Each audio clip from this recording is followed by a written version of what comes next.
Hello, everybody. This is Ryan. And this is Kyle. And you're listening to a special edition of The Doctor's Watcher, the podcast where I watch every season of Doctor Who and tell you all about it. Indeed. And this episode is a bit special because it is a seasonal wrap-up. Indeed, you may have noticed that this episode is coming out only 1 week after the previous episode. This is typically our off week, but as is Dr. Watcher's tradition, we want to take the opportunity on the off week at the end of the season to talk about the season. Yeah, so before we get into all that, how's your week been, Kyle? It's been pretty good. I actually did kind of a fun and cool thing yesterday evening. I think some of our listeners may have been able to pick up over the years that I like board games. Mm-hmm. And one of the things about board games, though, is that they sometimes take a long time to like set up and put away. Yes. So you have to like factor that in to your board game playing plans. But something that you can sometimes do or get to help alleviate or mitigate some of that, and also just like make the experience cooler and more fun, is to get a nice board game organizer, which there are a few companies that produce, and they're basically things that you can use to like replace, the sort of weirdly shaped plastic thing that comes in the board game box to like hold all the pieces and stuff. Mm-hmm. So I built one of those yesterday that I had bought for the Slay the Spire board game. It's actually the second board game organizer I have built before. Several years ago, I did one for Terraforming Mars, which is also a great game. But yeah, they're pretty cool. They're like, typically these days you can get like 3D printed ones, but I tend to go for like the ones that are made out of essentially like fancy plywood that's, like laser etched and cut and stuff.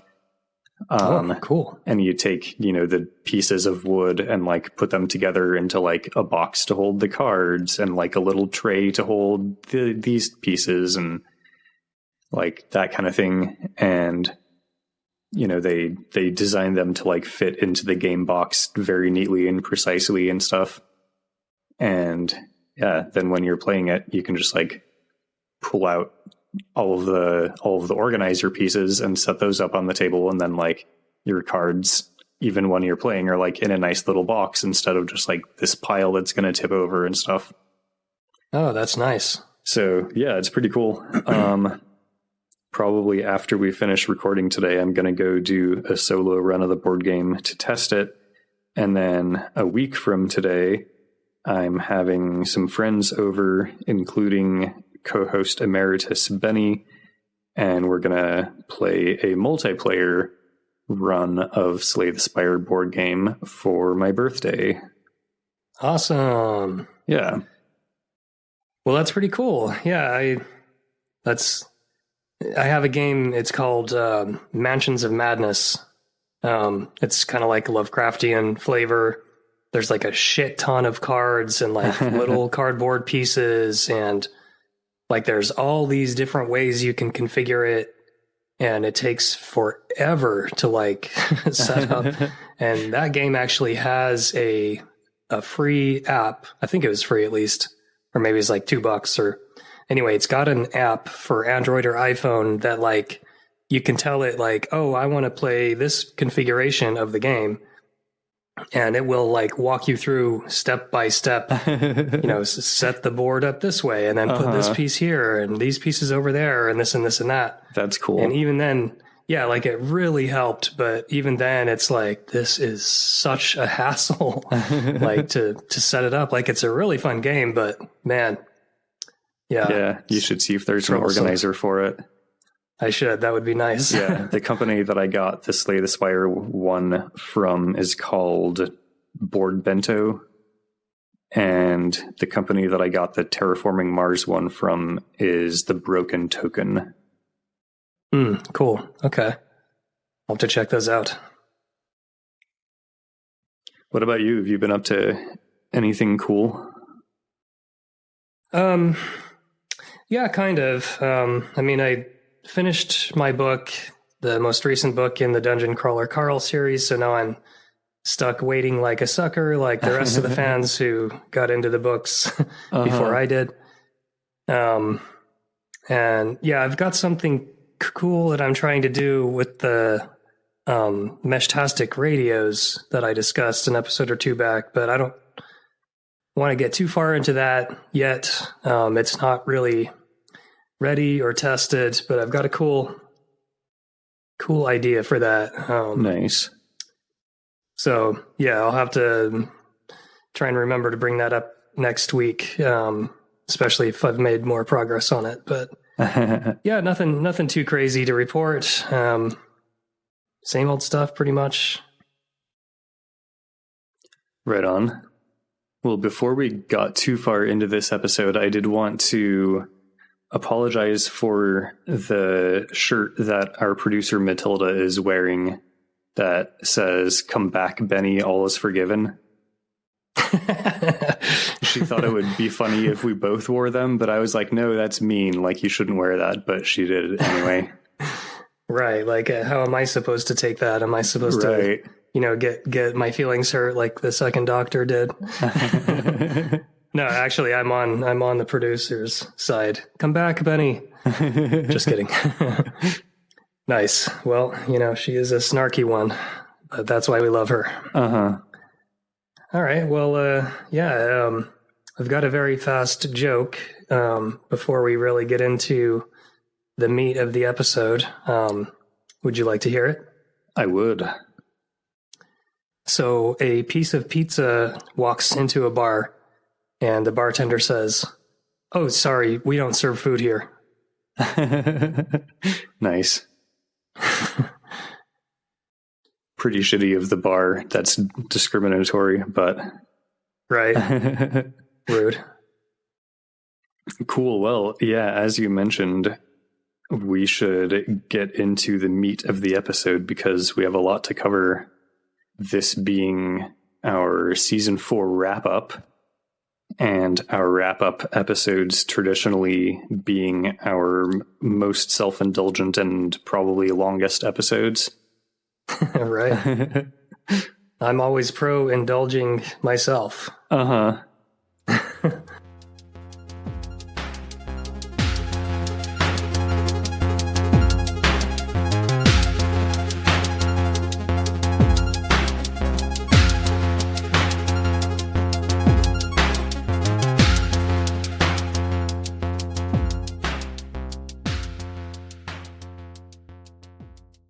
Before we got too far into actual season 4 talk, though, I wanted to mention some interesting news that I don't know if you heard or not, because we haven't actually talked about this online, but some news about some season 3 episodes from the Daleks Master Plan, which was a largely missing episode serial, but a couple of those episodes are no longer missing.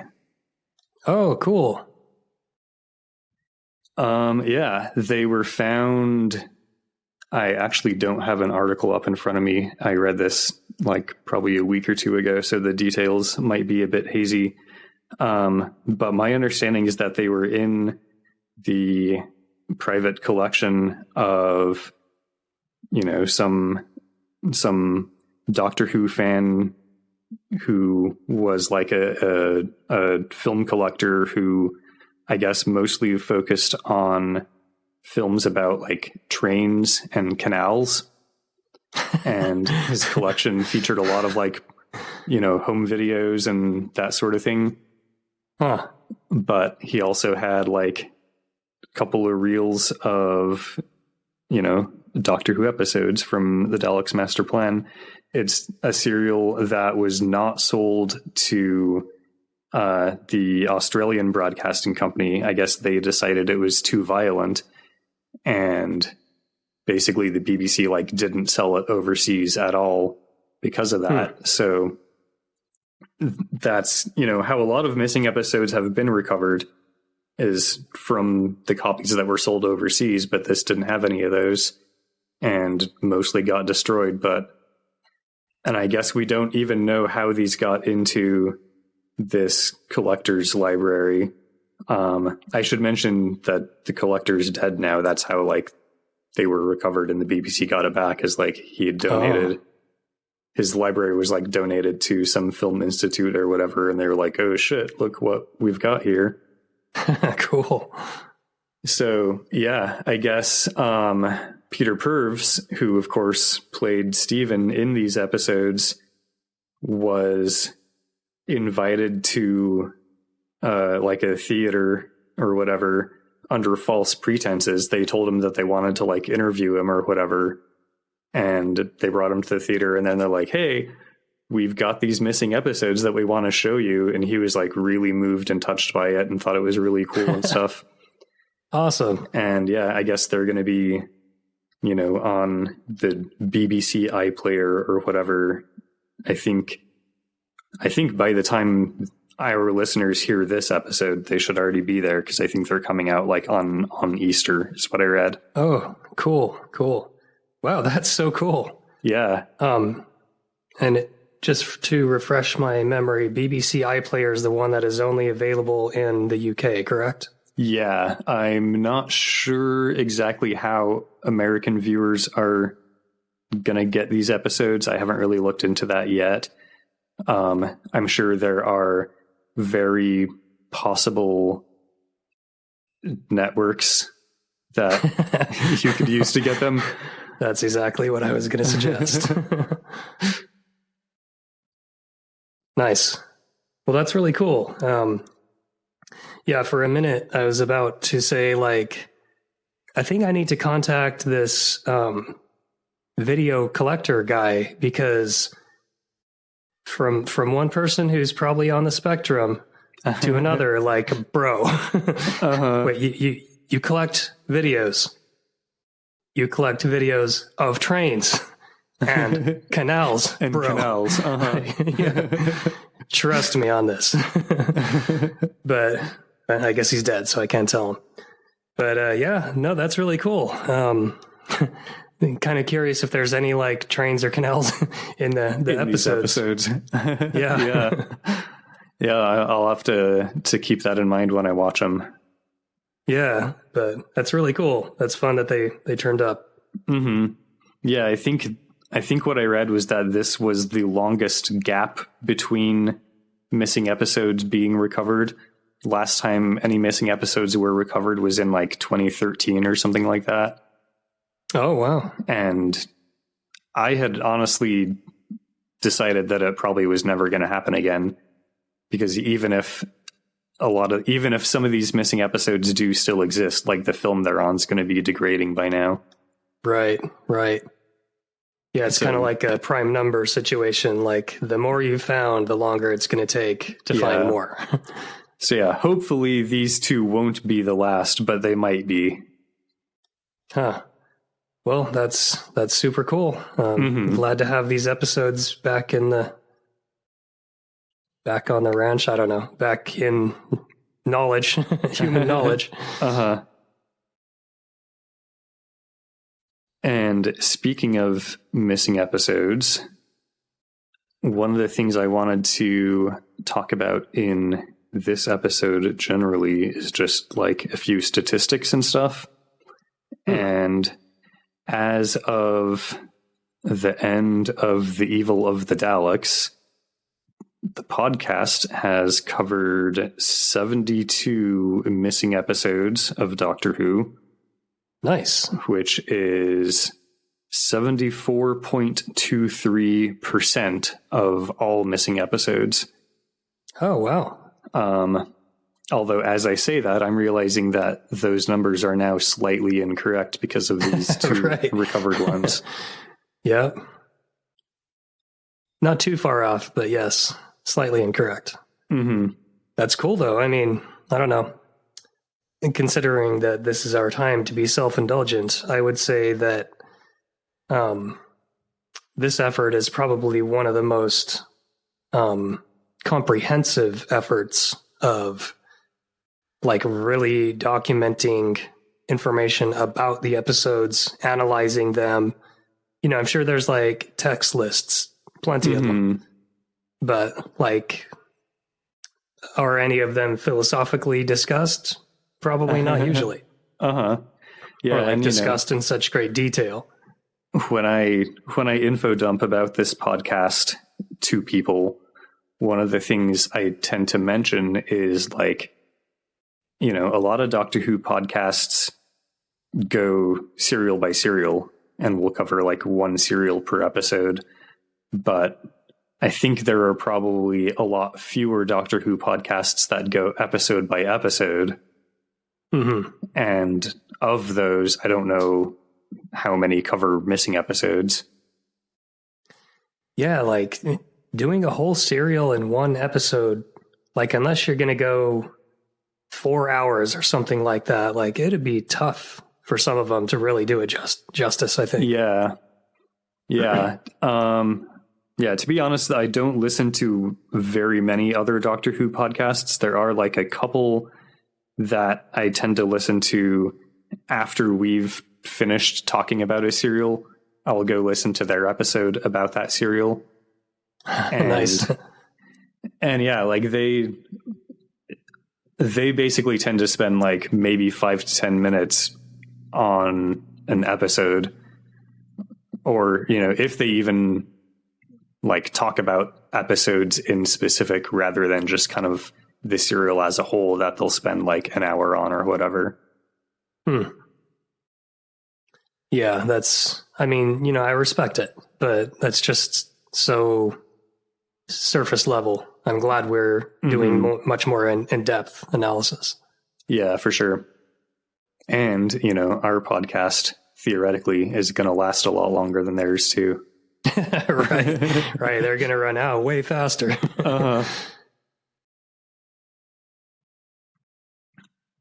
So, yeah, from there, I think we can kind of roll into the first sort of segment or topic that I had for us to discuss, which I'm calling Dr. Deets. And that's the segment where we talk about the Doctor.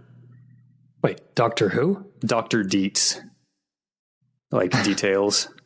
No, I know.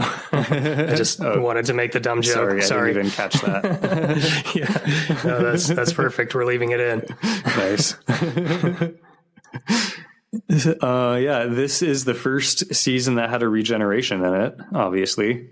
So yeah, cool. That was cool. Yeah.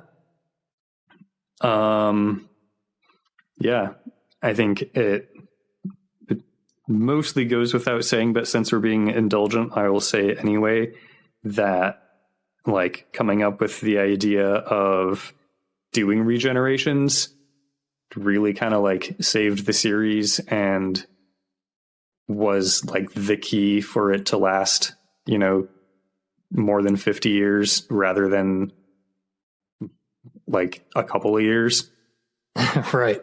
Like, at what point did they come up with that, I wonder? Did they know the whole time from filming season 1? Or were they like, blimey, we've got to figure out a way to swap the actor. How do we do it? Oh, Billy can't pull it much longer.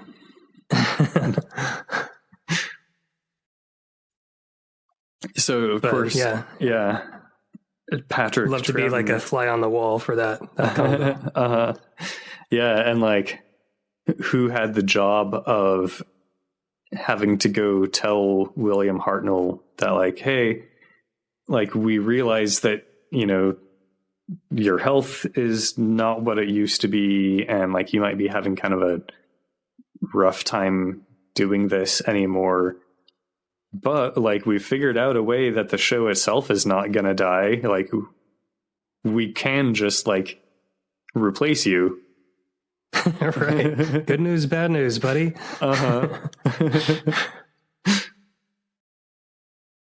So yeah, Patrick Troughton has had 35 episodes so far,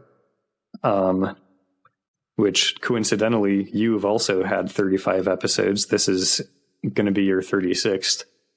Indeed. So that's pretty cool. You know, it's almost like I'm as experienced in the Doctor Who universe as Patrick Troughton was at this point. The first Doctor had officially he had 134, which means that Patrick Troughton has basically 1/4 of William Hartnell's count at this point. But I will mention that 134 should probably have an asterisk next to it because it includes at least 1 and probably 2 to 4 episodes that William Hartnell was not in. Oh, right. There's Mission to the Unknown that featured neither him nor any of the companions. Yeah, that's crazy. And then I feel like there were at least a few episodes that he was missing from, whether it's because he was on vacation or injured or whatever, although he may have been in like the start or end of some of those. Mm-hmm. That's fair. I mean, yeah. So I guess it's, what was it, 134-ish? Yeah.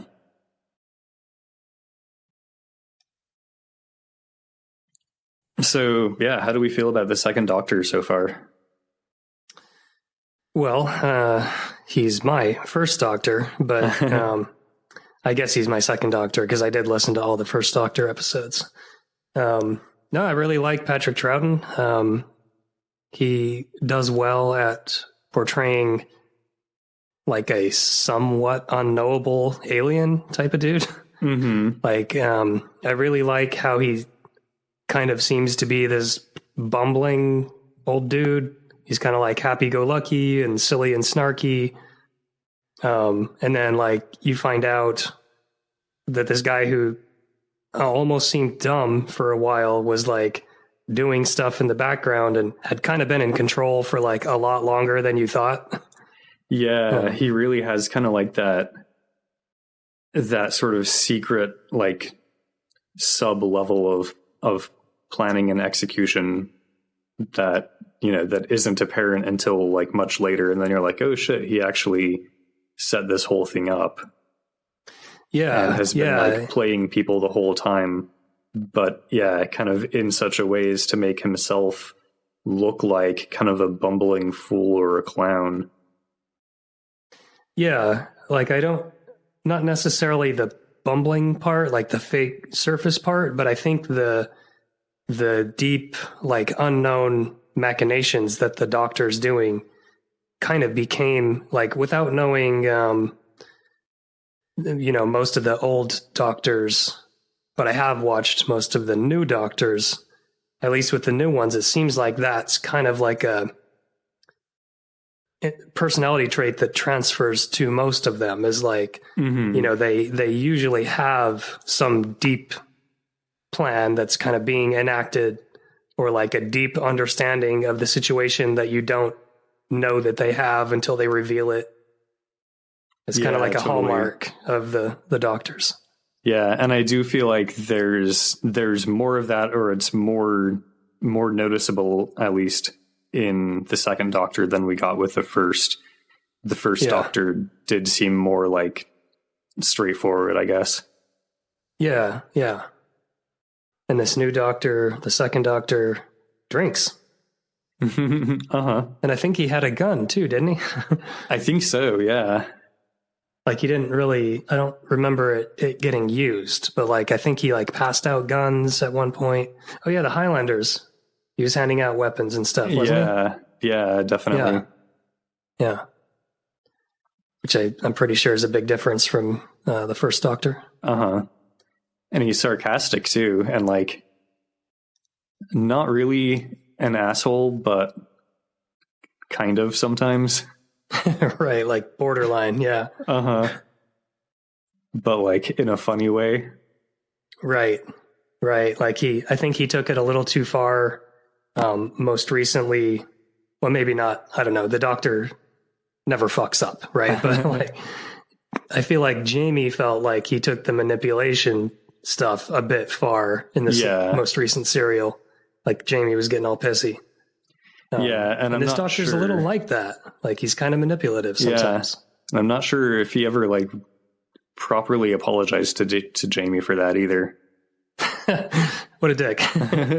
But he wasn't wrong. Like he had a plan and he executed it and it worked out really well. Yeah. So, yeah, speaking of Jamie, unless we had more thoughts on the Doctor, but I'm sure we'll have more thoughts as we go. But we can also go into companion callouts where we talk about the companions and maybe also some characters that were not companions, but that could have been or should have been. Yeah, absolutely. You want to get that started? Yeah. So I have a list of people that I wanted to mention. And first on my list, this is basically in order of appearance for the most part. And obviously first on the list have to be Ben and Polly, who were the companions from the start of the season.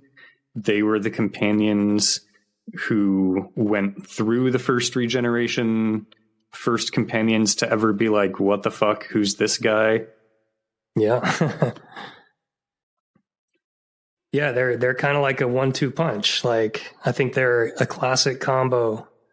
You know, their strengths and weaknesses kind of like were complementary, you know. I like how they later got married, like in universe, you know, they went off and like, of course, Ben needed Polly to take care of him because he's a grown ass baby man apparently.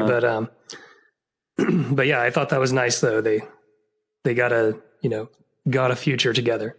Yeah, me too. And you know, of course, we had the Poland ship throughout the season. We'll get into ships later. But yeah, so it's nice that was like basically canonical and like realized, I guess. I think it was cool for them that they got to go back to like the exact same day that they left from. Yeah, that was cool.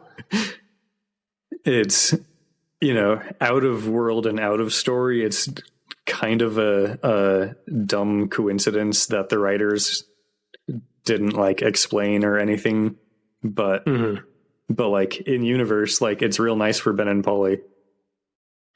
Yeah, I mean, and in any other story that'd be like, okay, that's dumb. But like in Who, it's like, oh, well, maybe it was on purpose, maybe it's just a coincidence, but like doesn't, for me at least, it doesn't come off as like, oh, that's a dumb story beat and lazy writing. It's like, no, shit like that sometimes just happens with the Doctor. Yeah. And like, I feel like in a lot of modern Who, when a companion is gonna leave, it's like often pretty telegraphed and like you can see it coming. And that's aside from like all the marketing outside of the show itself, where they like tell you in news articles and stuff. Right. Spoil it. So I kind of like in, you know, most of the companion departures that we've had in the show so far, like it's really not a thing until like it actually happens. And then it happens in like a minute and they're like, oh wait, like actually this moment right now would be pretty good and reasonable for a companion departure. And then like, all right, cool. Well, see you later. And then that's it. Yeah. A lot more like rip the Band-Aid off style. Ben and Polly, of course, they were, you know, the the soul, I don't quite want to say solo because there's two of them, but the pair was the solo companion pair for a while, but then we added Jamie into the mix. Yep. Jamie, of course, being from the like 17th century, 18th century. I forget exactly when. I think it's like 1700s. So 18th century. Yeah, that sounds right. Yeah. Yeah, they were probably, the writers were like, man, we don't have enough kilts in this damn show. We need a regular kilt. And they were right. I thought it was kind of funny. I don't remember if we talked about this or not, but of course, during the Faceless ones, when Jamie gets like duplicated by the aliens, we did talk about how he lost his accent, like alien Jamie just spoke in like British standard or whatever. I learned that was actually the actor's real accent. Oh, right. That's funny. So he wasn't actually Scottish. So yeah, like nice. Throughout the rest of the series, when he's doing the Scottish accent, like that's all fake. Huh. Interesting. That's pretty funny. And then, yeah, of course, you know, as we know, Jamie went on to achieve fame in the Outlander series. Indeed. So good for him. Yeah, spun off a whole series from his character. Right. Kind of chased in Doctor Who, or, you know, he's flirty and stuff, but oh boy, when he gets on the Outlander, that all goes away.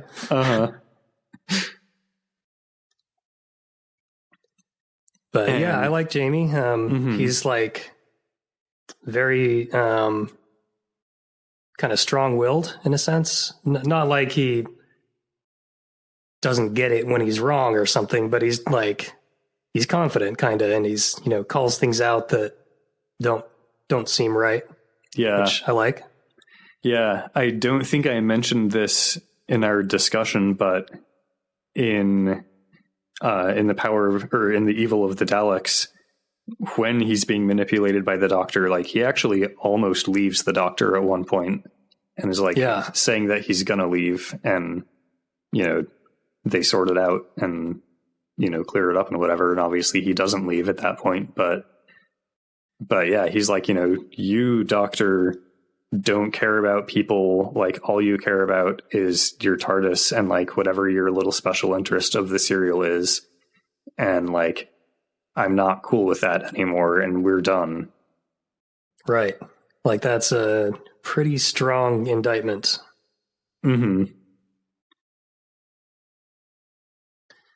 But yeah, no, Jamie's cool. I imagine our mother probably would pick him out as a favorite just because I know she's into like Scottish stuff. Yeah, I think that's pretty likely. I don't think she listens to this podcast. I'm sure I've mentioned it to her, but just in case she does, hi, Mom. Yeah, hi, Mom. Of course, you mentioned Jamie being pretty chaste, possibly a little bit flirty and stuff. And that leads me into the next person I had on my list, who is Samantha from the Faceless Ones, who was not actually a companion, but could have been. Right. Yeah, I quite liked Samantha, and I figured it would be cheating to choose her as someone who would be a good companion who wasn't, just because I think we discussed this during her episodes, but like I think for a time they thought she was going to be a companion, and then the actor like eventually turned down the work. She had something else going on or whatever. Yeah, they asked her to be a companion and like really wanted her. I think, you know, in addition to the producers, I think multiple of the other actors on the show like also asked her personally, but she decided not to. I don't specifically know why she decided not to, but yeah, I thought that was, that was cool. I think she's not the first person to be offered the role of companion and turn it down. There was, I'm forgetting her name now, but the cool space captain lady from the Daleks Master Plan. Oh yeah, kind of remember her. But yeah, definitely for Samantha, at least, I feel like it was a missed opportunity. Hopefully she did something else that was awesome, but boy, she missed out. But I thought she would have been a good kind of like friend for Polly, maybe, if she would have stuck around. Oh yeah, that could have been cool. Yeah, because they're both kind of like, they get stuff done, and they're kind of like curious and observant. And like they would have, I think, either they would have really liked each other, or they would have probably gotten on each other's nerves because they're similar in those ways. But either way, that probably would have been fun to watch. Yeah, I guess they didn't. I don't think they even ever actually met, because that was the serial. That was Polly and Ben's last serial, and they were missing for most of it. Yeah, that's right. Yeah. So dang, I forgot.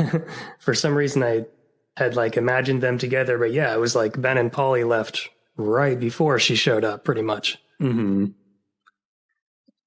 While we were talking about Samantha, I did want to mention some information that was sent to me by our London correspondent, Gordon. Oh, cool. Who let me know actually some of what she was up to after Doctor Who. Pauline Collins, the actor, she was in a lot of TV dramas and comedies on British TV, including Upstairs, Downstairs, which I think is a pretty popular or famous show that's sort of like a 1970s version of Downton Abbey. Okay. Upstairs, Downstairs, the title, of course, referring to like the rich assholes and the servant class. Right. I was trying to figure out like which one's upstairs and which one's downstairs. It seems like the rich assholes would be ground floor, because then they wouldn't have to walk upstairs that's to get to true, the personal chambers. But then like, is downstairs ground floor or is downstairs basement? Because if it's basement, then that's where like the slaves live. Right. Yeah, I guess Pauline was also best known for her starring role in the 1989 film Shirley Valentine. But Gordon told me that she actually returned to Doctor Who in 2006. So, in modern Who times, not as Samantha, but as Queen Victoria. Oh, that's cool. Nice. So that's, of course, a spoiler for the late 2040s, which is when this podcast will be getting into modern Doctor Who on our current schedule. Right. Hopefully our fans forget that fact by then, but knowing how intelligent you must be to listen to this podcast, I kind of doubt they'll forget. I did also want to mention, and this was, also information from Gordon, that Pauline Collins unfortunately died relatively recently. She was 85 years old. She died on November 5th of last year, 2025, which coincidentally was 17 days before we recorded episodes 5 and 6 of The Faceless Ones, which she featured in. Oh, interesting. Dang. Rest in peace, Pauline Collins. Yeah, pour one out for Pauline. Yeah. And thanks, as always, to our London correspondent coming in with the cool background facts and answering our questions about, British culture and candies and whatnot. Always appreciate that. Yeah, totally. But while we were discussing characters who were not companions, I wanted to mention another one that we talked about a lot in the episode, and that I think we both would have liked to see become a companion, which is Kemel. Oh, yeah. Kemel, my boy. Kemel is awesome. Uh-huh. Yeah, I loved Kemel. It was great having him around. He and Jamie made a great partnership.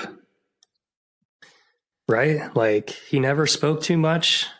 He was a sharp dresser. His hat was incredible. He could He kick had cool some ass. wrestling moves. Yeah, exactly. Like, you can't go wrong with Kemel. Like, the dude was just cool. And, you know, I understand that, like, the player had other scheduling commitments come up and was no longer able to attend the games. But, like, Right. kind of sucks that the DM just, like, killed him instead of, like, writing him out in a way that he could, like, come back as an NPC or something later. Yeah, that's true. But it is kind of a, pro move to, like, show up, be cooler than everyone else for, like, a few episodes, then suddenly disappear and never come back again. It's like, damn, mic drop. Okay. Yeah, I imagine you've probably seen the D&D movie Honor Among Thieves. I don't think we've talked about it before. Actually, I haven't. Oh, in that case, I need to. Yeah, you should. It's really good. And cool. One of the cool things about it is that it really can feel like an actual D&D campaign and adventure. And, like, the reason I'm bringing it up now is because there's a character in it that you can easily interpret as being, like, you know, the cool older brother of one of the regular players who's only there for, like, a session or two. Nice. That's pretty cool. But in the same serial as Kemel, of course, was Victoria, who I guess is kind of currently in our sort of unofficial between non-companion and companion state. Yeah, she just kind of got, like, whisked away, right? With the doctor, and that was pretty much the end of that serial and the end of the season. Yeah. So yeah, like, she has been on an adventure and has now been into the TARDIS and theoretically traveled somewhere, but we don't know anything about that yet. And, like, she only officially joins the party, like, at the very end. Yeah, indeed. But she was cool, though. Interesting character, like, kind of a younger character than we usually see in, like, companions, at least. But she had a pretty good relationship with Jamie from what I saw. And she has nice handkerchiefs. Yeah, totally. And, like, I think it's cool that we now have two companions, like, from quote unquote the past, but from slightly different eras of the past. Yeah, true. That is interesting. Like, Victorian era versus, I don't know what you really call Jamie's era, like Scottish Rebellion era. So those were basically everyone I had officially listed as our companion callouts, but I did suggest to you that we each pick somebody from the season who's not on this list that we think could have been cool or interesting or fun companions. Yep, indeed. So, like I said, I couldn't call out Samantha because that'd be too obvious. Same thing for Kemel. Everyone's going to know. I had to be a little bit mysterious. So my pick for a person who would have been a very interesting companion and was an interesting character was Medoc from the Macro Terror. Oh, shit. He was my pick, too. Nice.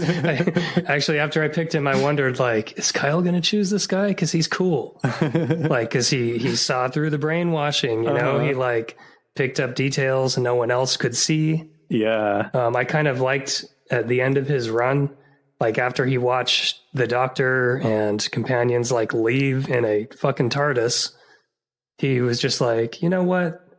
My friends were dicks about this whole thing, so I'm kind of just going to keep that to myself. Like, that's going to be my secret. It's like, dang, dude, like, yeah, I liked him. Yeah, he was really cool. I thought, you know, I think obviously we're both going to be pretty into a character who's like fighting the man, quote unquote. Right. And, you know, the system he was in was like a pretty shitty system that was literally controlled by, you know, mind controlling aliens. And even without the mind controlling aliens, it was still like all, you know, uniformity and, you know, going along with like everything they want you to do. They, you know, they weren't really afforded the space to make their own choices about anything. Yeah. So yeah, like the typical utopia with a rotten heart. Right, yeah. So yeah, it was cool that he was able to see through all that, and I thought it was cool that like he seemed pretty resistant to their mind control techniques, and like, you know, they had to like basically turn it up to high power in order to like get him even to start succumbing to it, and even then he didn't really succumb in the end. Yeah, I'd like to think that in like a parallel universe somewhere, Medoc has his own show. Yeah, totally. So yeah, I picked him partially because he's just pretty cool and badass, but then also partially just because I think it would be better for him, like his own personal life, to be on the TARDIS and doing Doctor adventures rather than like hanging out in this rotten core utopia. Right. Especially since all of his friends were like, you know, didn't really believe what he was saying. They thought he was crazy or stupid or whatever. And it's like, man, you should be going around with someone who will believe the crazy shit you're saying. Yeah, for sure. He knows that you see things. Cool. Well, yeah, I guess that makes him officially the podcast choice of person that should have been the companion of the season. Yeah, indeed. So, you know, if any of our listeners happen to invent like a time machine, or if someone else does and you get access to it, that's one suggestion that you might take is like, you know, go back and get him to at least have Medoc, you know, stick around for a few more episodes and see how he does as a companion. Yeah, totally. If he doesn't work out, you know, they can just like space him out in an airlock like they did with Katarina.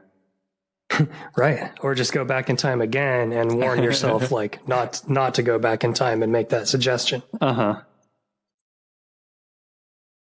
So just really quick, I wanted to discuss like the technology of this season.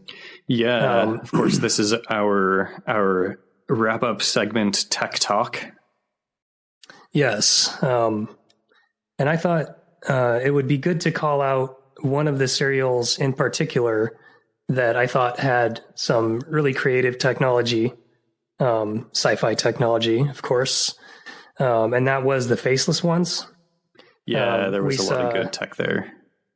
Yeah, like we saw some fun stuff like a ray gun, which I think shoots electricity. Basically, like if you get shot by it, you're electrocuted. Mm-hmm. There was also like a pen-shaped utensil, which would paralyze people. Or I think it was more like a freeze, because like they wouldn't be paralyzed and their body would just go limp. They would just be like stuck wherever they were. It was like I don't know, the stiffening pen or something. Like that's not what we called it at the time, but yeah. Right. And, you know, now here we are in the future and we have pills for that. Stiffening pills. Anyway, and then there was also the anti-goo armbands that the aliens were using as part of their sort of process of morphing into and stealing a person's life. Right. Yeah, they're and little if you like messed up the armband, they'd like melt into goo or whatever. And then finally, probably the biggest one, I guess maybe comprises multiple technologies. Like there's the airplane that turns into a spacecraft by, I think, like folding in its wings or something. And then also inside that, there was like a beam or ray type of weapon, which was able to like zap other aircraft. Yeah, they had the whatever energy beam weapon that the airplane had. The airplane also was equipped with like the miniaturization technology. Oh, yeah. Right. Yeah. Which, if I recall correctly, you had to like have eaten the airplane food in order for the miniaturization beam to work properly on you. Right. Right. So, I mean, take that as a lesson, users. It's just not a good idea to eat airplane food. Shit's gross. We should also call out in the Faceless Ones that little like button or device or whatever that they attach to the back of the doctor's jacket that either burns you or gives you middle-aged back pain. It was kind of unclear which. Right. Oh yeah, yeah. Which, I mean, either way, that shit's miserable. Yeah, so anyway, I just wanted to make sure and call out the Faceless Ones during the Tech Talk segment because, yeah, they got real creative with sci-fi gadgets in that one, and I thought it was pretty fun. Yeah, totally. I think that's a good call out. That probably was the most Tech Talky serial of the season. I think often a Dalek serial takes that spot, but I think this season it really does go to the Faceless Ones. Yeah, I mean, they were, set in an airport largely. So there's like airplane tech shit going on and, control rooms and all that kind of crap anyway. Mm-hmm. Well, you mentioned the sort of biggest and coolest piece of tech being the airplane that turns into a spaceship, which leads me right into our next segment, Shiny Ships, where we talk about ships. Honk, honk, here comes the ships. So I bet you can guess what my top ship is. Yeah, I think it is probably also my top ship of the season. And that would be Jamel. Yep. Always Jamel. Only Jamel. Yeah, we all obviously referred to the Jamel ship earlier when we talked about companions, and Jamel being a classic partnership that gets shit done. The two of them together can clothesline a Dalek off of anything, and they don't even need to discuss it. Like, they can, obviously Jamie's able to speak, but he doesn't even need to. He can just like point at the rope and then look at the Dalek, and like Kemal knows what's up. Like they've just got that going on between them. Right. They've got like a wrestling psychic bond of a sort. Yeah, that's definitely number one. And I will not be taking arguments against it.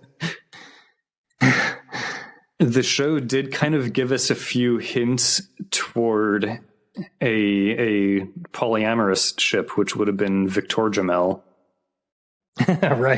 Right. Yeah, kind of. Yeah. Yeah, I wonder what would really happen if it kind of came down to, because it is the 60s and, British people sometimes can be pretty stuffy. So I doubt that they'd end up with the poly relationship. Like they would end up like how do you think that would play out? Would like Jamie sort of step back and be like, "This cool man, you knew her for longer," or would Kemel finally realize his love for Jamie is deeper, and he'd maybe kind of step back out of the triangle and let Jamie and Victoria move forward? Yeah, or at some point Victoria is going to be like, "No, I need to pick one of you." Or the two of them will be like, "Hey, Victoria, like you need to pick one of us." Yeah. Get out of here. Hey, Victoria, leave. Nice. Well, what's your number 2 ship? My number 2 ship of the season, I mean, it feels like a cop-out answer, but I think it really is going to have to be Pollen. Nice. Yeah, the classic. Yeah, you can't really get better than that. Yeah. For my number 2, I sort of went with, I guess it's not really a joke one, but I went with one for an interesting reason. I chose, what was it? Gerald with Jamie and Terrell.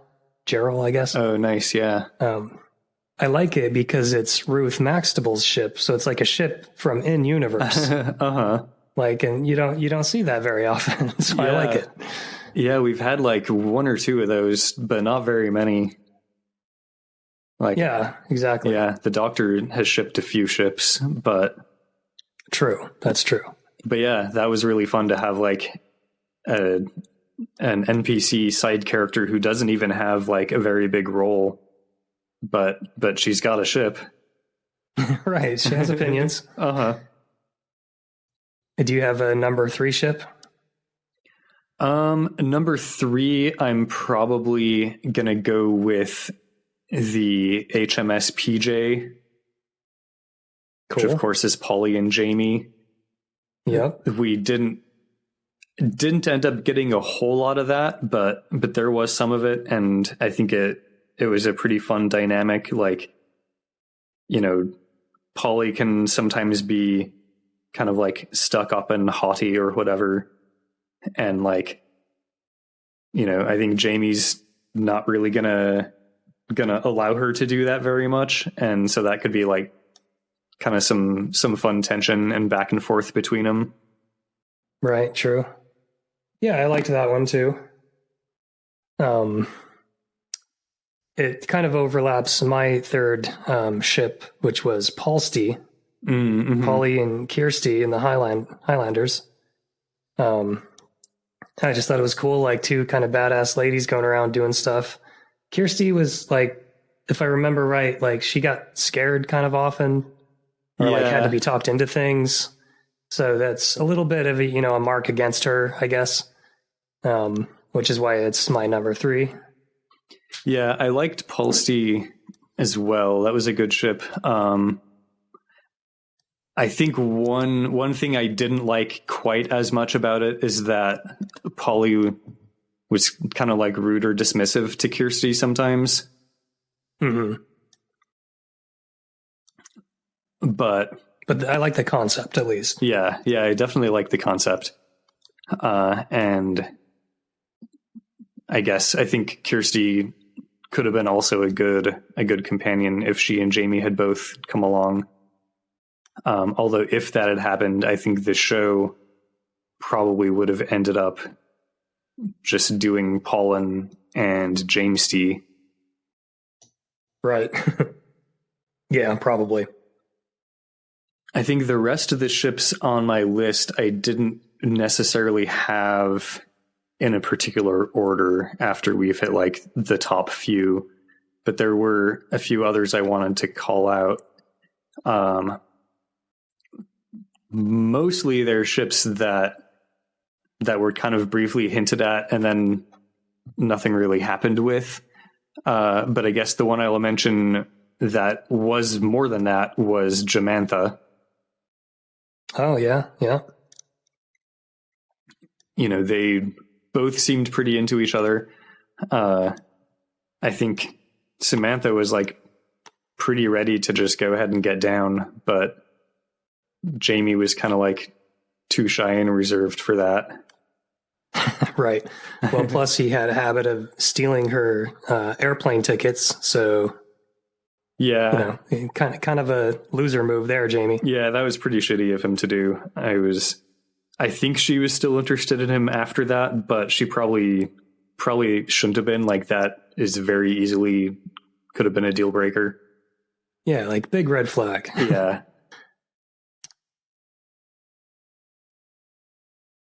Yeah, I only recorded my top 3. So like, are there any other particularly interesting ships? Yeah, a couple of call outs that I had were that we very briefly got some hints about HMS BJ, which is of course Ben and Jamie. Oh yeah, right. That would have been fun to have some more of in the show. I think our co-host emeritus Benny was a fan of Pike Tour, which of course was the old man Yowie of the Doctor and Captain Pike from the Smugglers. Right. That one has a certain cachet to it for sure. But I think that was another one that like wasn't really in the show very much. They actually didn't end up interacting with each other very much. So it could have been cool to have more of that. And then I also wanted to just briefly mention Valmer and Janley from the Power of the Daleks serial, which was, I think, actually how that was presented in the show was that Valmer was pretty into Janley and she either didn't care or didn't realize. Right. They were the rebel faction, weren't they? I think so, yeah. I think that's right.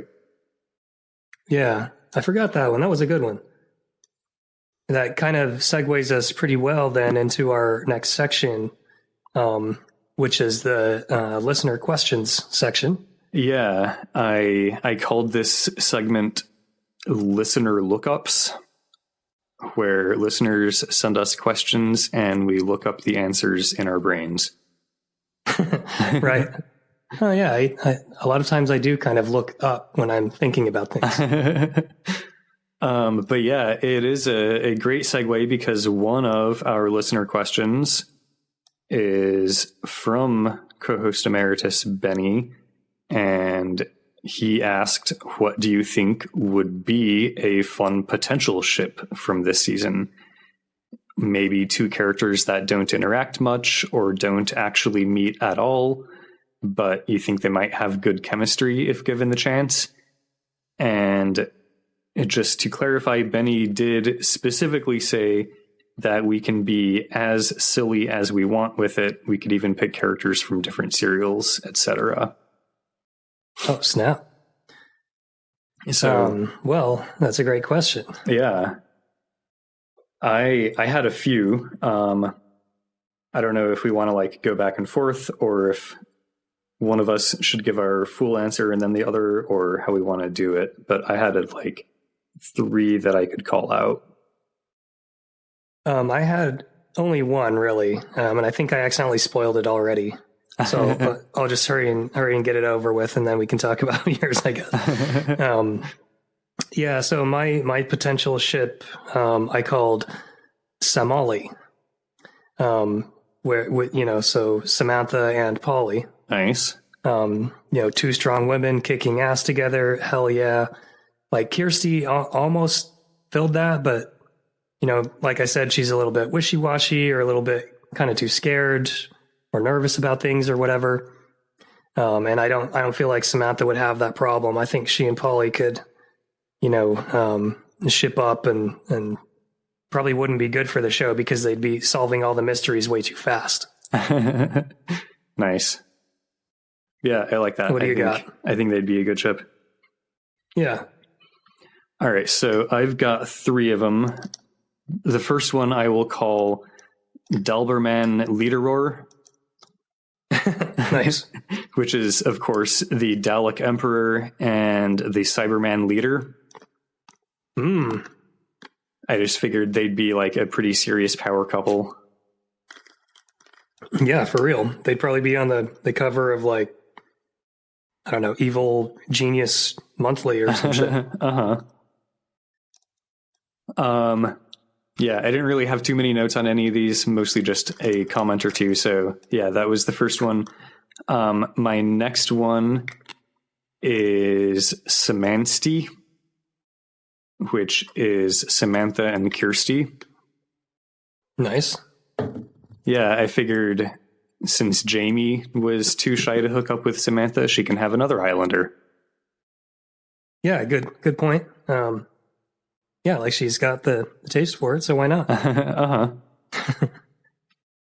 And my third one is, I will call it Hobsland. And that is Hobson, who's the guy in charge of the moon base, and Detective Inspector Crossland, human edition from the Faceless Ones. Nice. I figured the two of them together would be like a real people of action couple. They'd be going around like solving crimes and getting shit done together. Awesome. Yep, I could see that. So yeah, I thought that'd be pretty fun. They could even like be their own whole side series. Right. Yeah, like, Torchwood was pretty good, but these guys, they could do maybe even better. And probably Detective Inspector Crossland is going to like take some of the Faceless Ones technology. So right. At least like the paralysis pen or something. We also had a question from listener Danny. I don't think I noted like the exact specific phrasing of the question, but it was basically, what are the best cliffdanglers from the season? Yeah. Well, actually, I did record multiples on this one. Nice. But why don't you go first? Cool. Yeah, I have. I noted 4 in my notes, and the first one I have. Actually, no. I guess I had noted 3. My first bullet point is just general commenting. So yeah, to start out with, I will say that in general, I tend to love the cliffdanglers where the resolution is basically just like, oh, turns out it's fine. Yeah, same.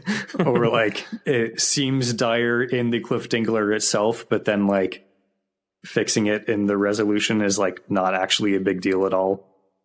Right. So my first example is when Jamie and Kemel are searching for Victoria and in the mansion, and the cliffdangler is that some Daleks are like approaching and gonna like hem them in or whatever. And the cliffdangler resolution is that they duck and the Daleks don't see them because they don't really have good peripheral vision. Right. Excellent. Classic Doctor Who. My next example is in the Macra Terror.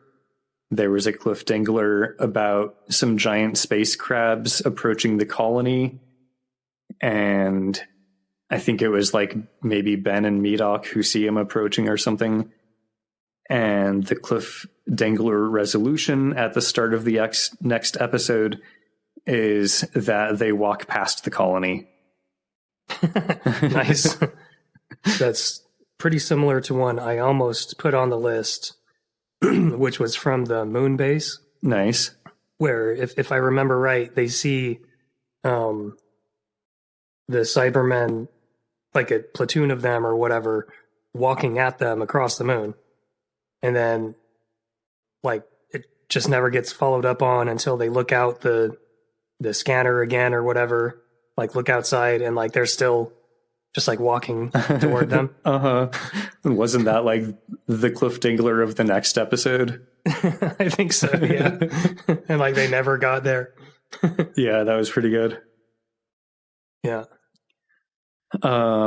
And yeah, my third example, I wrote down that I could probably find a bunch of examples if I looked through my entire season notes, but I wanted to keep it relatively short. So my third example is in the Highlanders, when Polly has fallen into a pit and then a hand holding a dagger appears over the pit, and that's the Cliff Dingler. And then the resolution in the next episode is that, oh, that's actually Kirsty's hand and she's here to rescue Polly. Right. And then she falls in. Uh-huh. Yeah, no, that's the perfect segue, because that was my number one. Nice. I just thought that was so funny. Like, you're like, oh crap, she's like stuck in this hole and someone's there with a knife, and oh, it's a good guy, and the good guy fell in the hole too. Uh-huh. Oops. And then, I did call out a few others. There was one in the Highlanders that actually was pretty,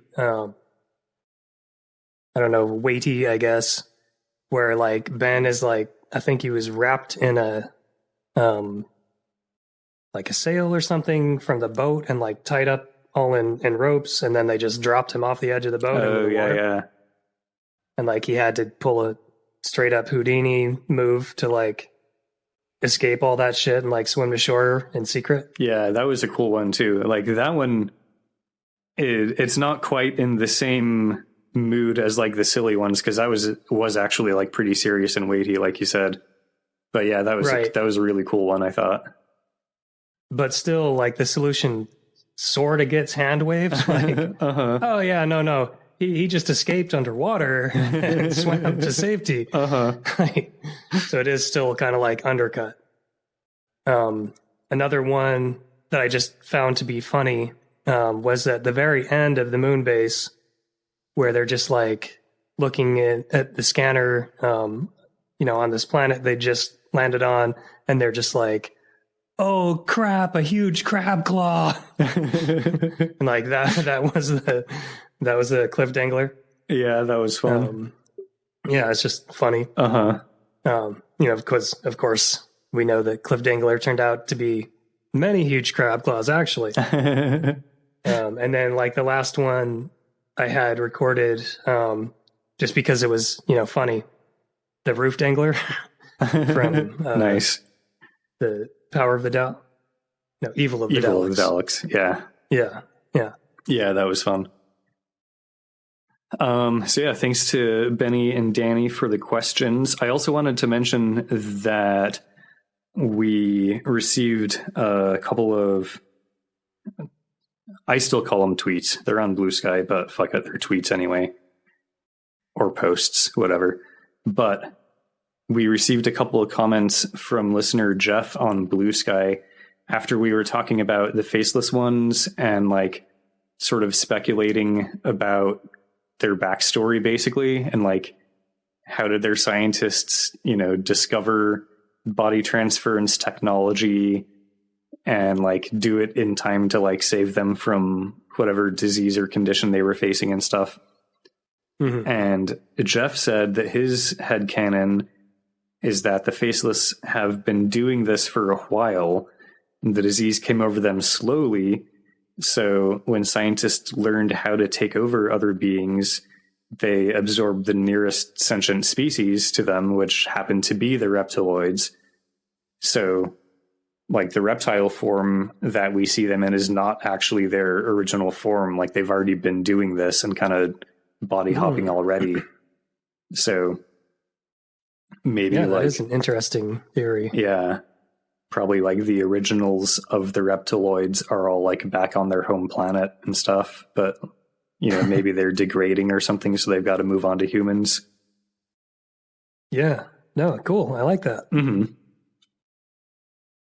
Also, thanks for the clouds in the blue sky, or the contrails from the blue sky. Appreciate that. And yeah, just a mention to all listeners that, we call out a few times per season to go ahead and send us questions for the season wrap-up episode, but we are open to that anytime, day or night, throughout the season. Send us questions. We will either answer them immediately or in an upcoming episode or save them for the season wrap up. You can tell us if you want them answered soon or saved for the wrap up. Send us questions. Yeah, comments, questions, clever insults. They will all, especially the clever insults. I'd love to have an episode segment of, just what our listeners are calling us. Why do I keep saying users? Maybe that's, one you could base an insult off of Ryan's inability to say the right word at the right time. I don't know, just that'd be fun. But cool, yeah. I think those are all of the listener lookups I had at the moment. So let's move on to our next segment. I think will be very fun and exciting. This is our title tournament. The Battle of the Titles.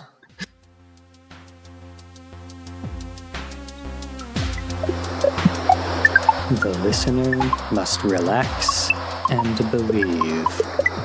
Everything on the podcast is good and beautiful. You must accept it without question. When you are done listening to this episode, you will leave a rating and review of it on the podcast platform of your choice, and you will tell your friends about the podcast. You will be glad to obey. You will question nothing on the podcast. And now, back to the show.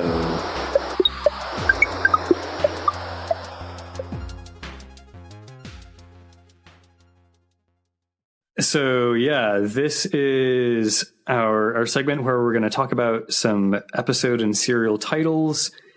And I thought that this season we'd do a whole tournament and matchup and find what was the best title of the season. So we have two divisions. One division is going to be official serial titles, and the other division is Doctor's Watcher episode titles. And it's going to be I don't actually know the names of various types of tournaments or matchups, but it's a bracket form.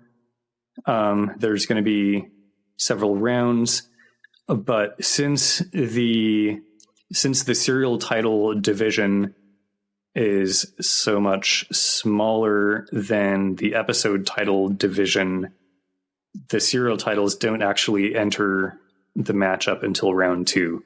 Round 1 is going to be purely episode titles. Nice. So with that said, we can get into it. I think the way this is going to work is that I have used a randomizer to seed the bracket, basically. And so we're going to have a bunch of matchups that I will present to us, and we'll talk about each one for a minute and then decide what the best title is. And I guess if there's a tie in any given matchup, if we can't agree, then we'll have co-host Matilda be the tiebreaker. Nice. I mean, we could have just gone to her for this whole thing. She always has opinions, but I guess that would have been less fun. Cool. So with all that said, I think we are ready to get into round 1. Fight. Awesome. And our first matchup in round 1, I guess I don't think I mentioned that our contenders have been chosen by both of us. Round 1 is going to be, like I said, the episode title division only, and we have 8 contenders. 4 of them were submitted by me and 4 submitted by Ryan. And I did mention that they have been seeded in random order.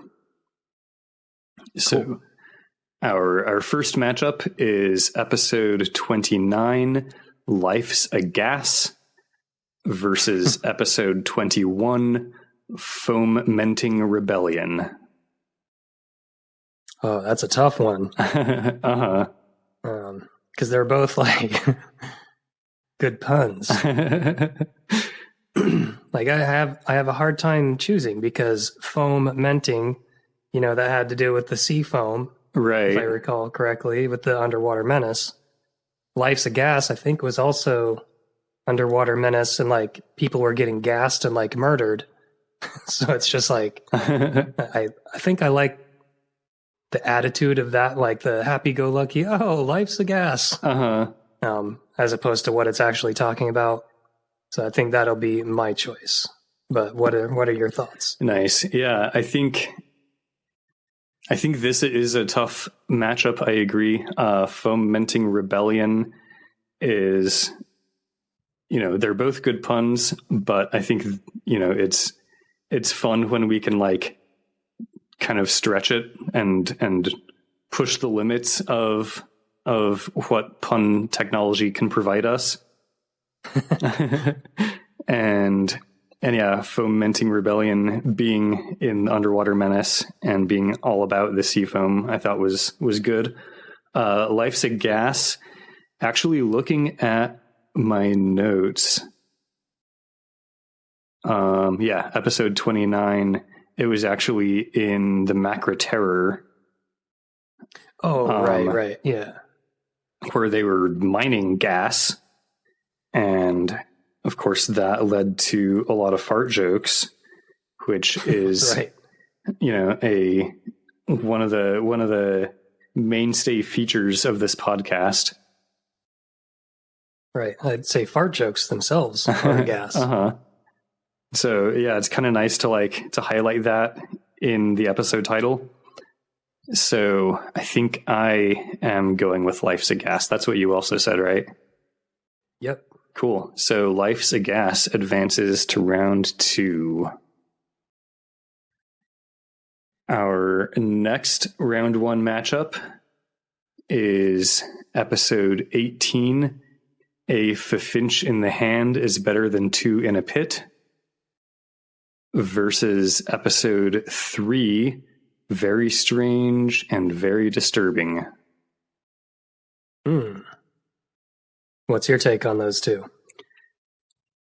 So I like Very Strange and Very Disturbing because it's kind of a fun and interesting tone setter. Doctor Who often deals with things that are very strange and very disturbing. Being episode 3, it's fun to have something from very early in the season, but it also means that I no longer remember what that episode title is referring to specifically. Right. Me neither. Like that could be any of the episodes. And then A Ffinch in the hand is better than 2 in a pit is great because, obviously that's a very classic saying and adage that we all know well and say like every day, a Ffinch in the hand is better than 2 in a pit. Right. And, it's good advice to keep in mind as you're thinking about whether to go with the thing that you have in your hand or the 2 things that you can potentially rescue from the pit. And, the character name Ffinch, I thought was a really fun and interesting touch on the part of the writers. And so, yeah, I like that we got to highlight that in our episode title. It is a difficult matchup, but I think I am going to go with A Ffinch in the hand is better than 2 in a pit. Nice. Yes. Ffinch in the hand is better than two in a pit is also my choice. I really do enjoy the strange and disturbing, but yeah, it's just so like non-specific. Yeah. That's every episode. But yeah, like the Ffinch in the hand is better than two in a pit is multi-layered. Like there's the in-universe joke, there's the purposeful mangling of whatever the original saying was. They're the reference to one of our favorite cliff danglers. Mm-hmm. Your number 3 and my number 1. So yeah, that's clear winner for me as well. Nice. Cool. So when we get to round 2, Life's a Gas will face off against a Ffinch in the hand is better than two in a pit. Awesome. Our third round 1 matchup is episode 40, also known as Hip Hop Artist E40. And that episode is Wrestling with Our Feelings. Nice. And its opponent is going all the way back to the start, episode 1 of the season, Blimey, What's All This Then? Oh boy, that's a tough one again. 'Cause they both have mojo, right? Like, Blimey, what's all this then? You know, you can't hear that in any other dialect but English. And it's great that they actually say it and said it in the show. Right. Blimey, what's all this then? It works as a phrase I say on a regular basis as well. But Wrestling with Our Feelings, that one's fun too, because, there's Jamie and Kemmel together. They both have feelings for not only Victoria, but each other as well. And there is also wrestling, physical wrestling and feeling wrestling. So that one's kind of like multi-layered. Dang.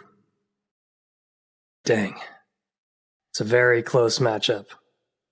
I think I have to go with Blimey because it's so distinctive. Yeah, this is a really close matchup and difficult as well, but I think Blimey, What's All This Then was going to be my choice as well. Wrestling with Our Feelings, like you said, it's multi-layered. The episode features wrestling in it, like physical wrestling. It also features, as you said, the feelings that Jamie and Kemmel each individually have for Victoria, but also the feelings they might have for each other. And, the wrestling that happens in the episode is not just physical wrestling, but also emotional wrestling. Obviously, we, the co-hosts of the show, also have feelings about Jamie and Kemmel. But I think, as you mentioned, Blimey, What's All This Then? Blimey, what's all this then? It's such a quintessential, stereotypically British phrase. Like the word blimey is a great word. It's up there with cor. Yeah. C-O-R. Right.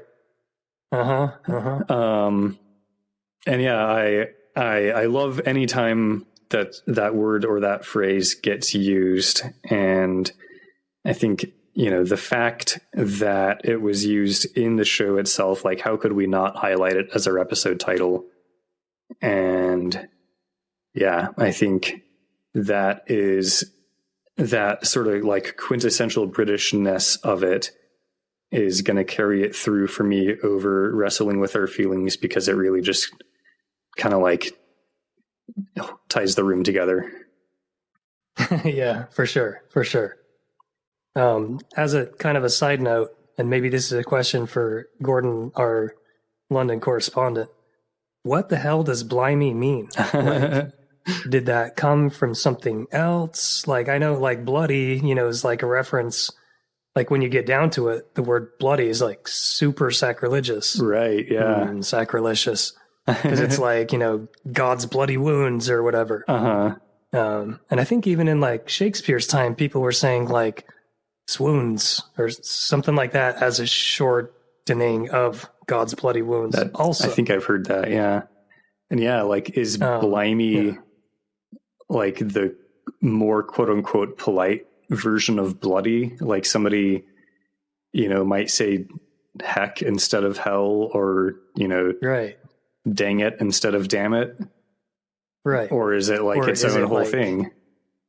Yeah. Like, is it a reference to how I'm pretty sure it was British sailors were called limeys because they would eat limes to stave off the whatever that disease is where your bones get all bendy. Scurvy. Yeah. Scurvy. That's it. Yeah. I don't know. I would love to find out. I think I will resist looking it up just to give Gordon a chance to answer that. As another quick other side note, I mentioned the word core, and just a week or two ago, I went to see Spamalot, the musical. Oh, nice. Which, I've heard the soundtrack like a million times, but I had never actually seen it before. So it was a lot of fun. I was really excited about it. Cool. Cool. But at one point in that show, I don't remember if it's when the Lady of the Lake first appears or if it's when God appears to give them the quest of the Grail. But at one point, one of the characters says, "Caw, blimey."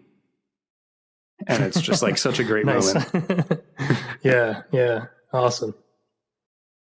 Cool. So our final matchup in round one is actually a couple of neighbor episodes. It is episode 20, speedrunning the evil mad scientist character, facing off against episode 19, cults are much hotter under the water. From the Underwater Menace. And actually, what's your take on it? Looking at the overall list, I'm noticing that we've got like a little run episodes here, because we had Ffinch in the Hand is 18, Cults Are Much Hotter is 19, Speedrunning Evil Mad Scientist characters 20, and Fomenting Rebellions 21. Oh, wow. Yeah, we were doing really good with episode titles back then. I mean, we still are, but damn, that's a good run. But yeah, these two, Speedrunning the Evil Mad Scientist character versus Cults Are Much Hotter under the water. Yeah, I'm not sure what I'm going to pick yet, so I'm just going to have to talk it out and see what happens. Cults Are Much Hotter under the water is, I guess it's not quite a pun, but it's a fun reference, obviously, to a movie that featured largely in both of our childhoods. Indeed. I have probably seen that movie like 100 times. Who knows? Yeah. I remember learning, probably as a teenager rather than as a child, but learning at some point about like the dick that features like in the castle that's on the cover of like the plastic clamshell of the VHS. Yeah. And like, I remember that. That was the edition that we had. So I remember like going and looking like, Right. Oh, yep, sure enough. I never noticed that there before. It is. Yeah, for sure.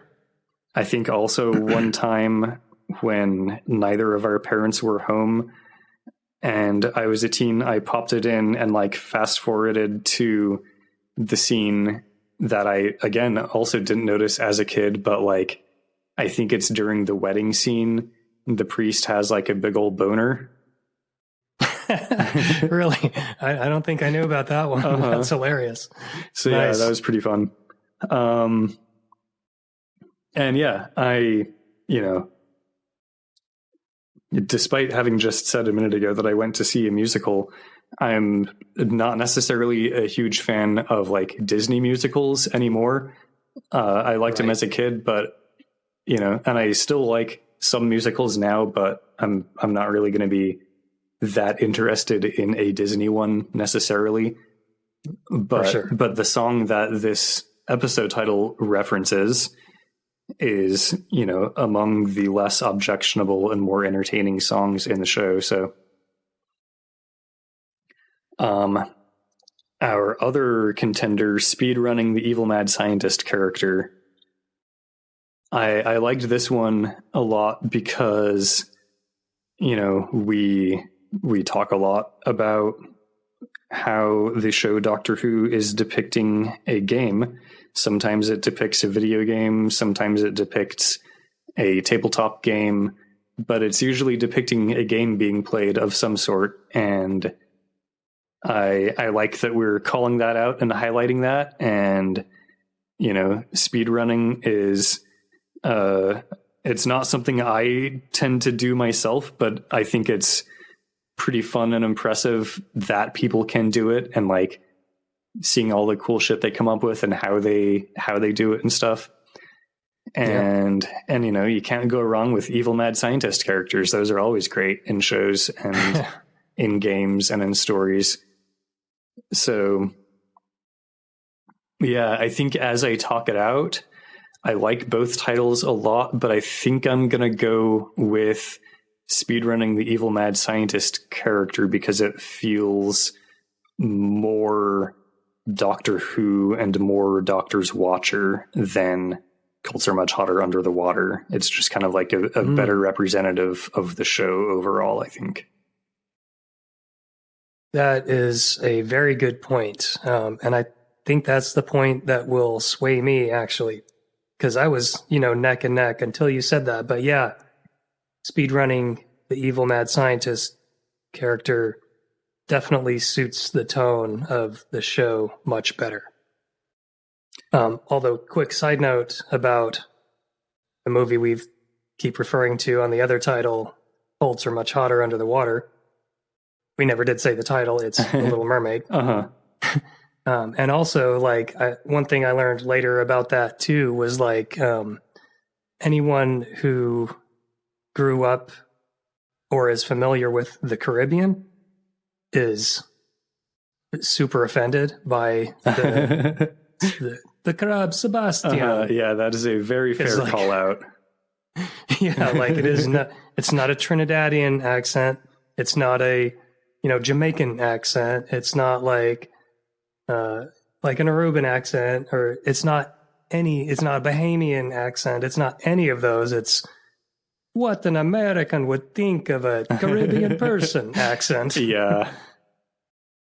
It doesn't sound like anyone, and it's just like a shitty mashup of all of them, which is, kind of rude. Yeah, totally. And why was it only him, too? No one else was Caribbean. Yeah. Generically Caribbean. Just that one crab. Were any of the mermaids even, not white? Not until, last year. I think they were all, as white as... milk when we saw it. Yeah, and then when they did cast a not white person as the mermaid in the live action version that I never watched, it was a real big controversy. It should not have been, but it really was. People got real butthurt about it. Conservatives all be like, a black mermaid is not realistic. It's motherfucker, mermaids aren't realistic. Yeah, it's I might agree with you, but because of the word mermaid, not because of the word black. Yeah. Jesus Christ, why are there always so many races? Seriously. But anyway, that's a topic for another podcast. Well, cool. Let's move on to round 2, which I believe would be the quarterfinals, I think is how these tournaments work. And on this round, we're going to start with the serial title division, since we've just done a bunch of episode titles. And our first matchup in the serial title division is The Evil of the Daleks versus The Faceless Ones. Ooh, dang. Another tough one. I think I'm leaning toward The Faceless Ones because it is very distinctive.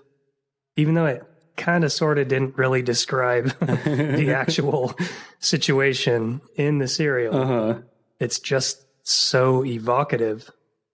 Whereas, we've got the evil of the Daleks, the power of the Daleks, probably more the X of the Daleks in the future. We're also starting to get the X of the Cybermen. Right, yeah, So I think I'm going with the faceless ones on that one. Yeah, I think I am going to agree with you on that for largely the same reasons. I feel like if you ask me a year from now about the faceless ones, I will probably remember what that serial was. Yeah. If you ask me a year from now about the evil of the Daleks, I'll be like, which Dalek serial was that?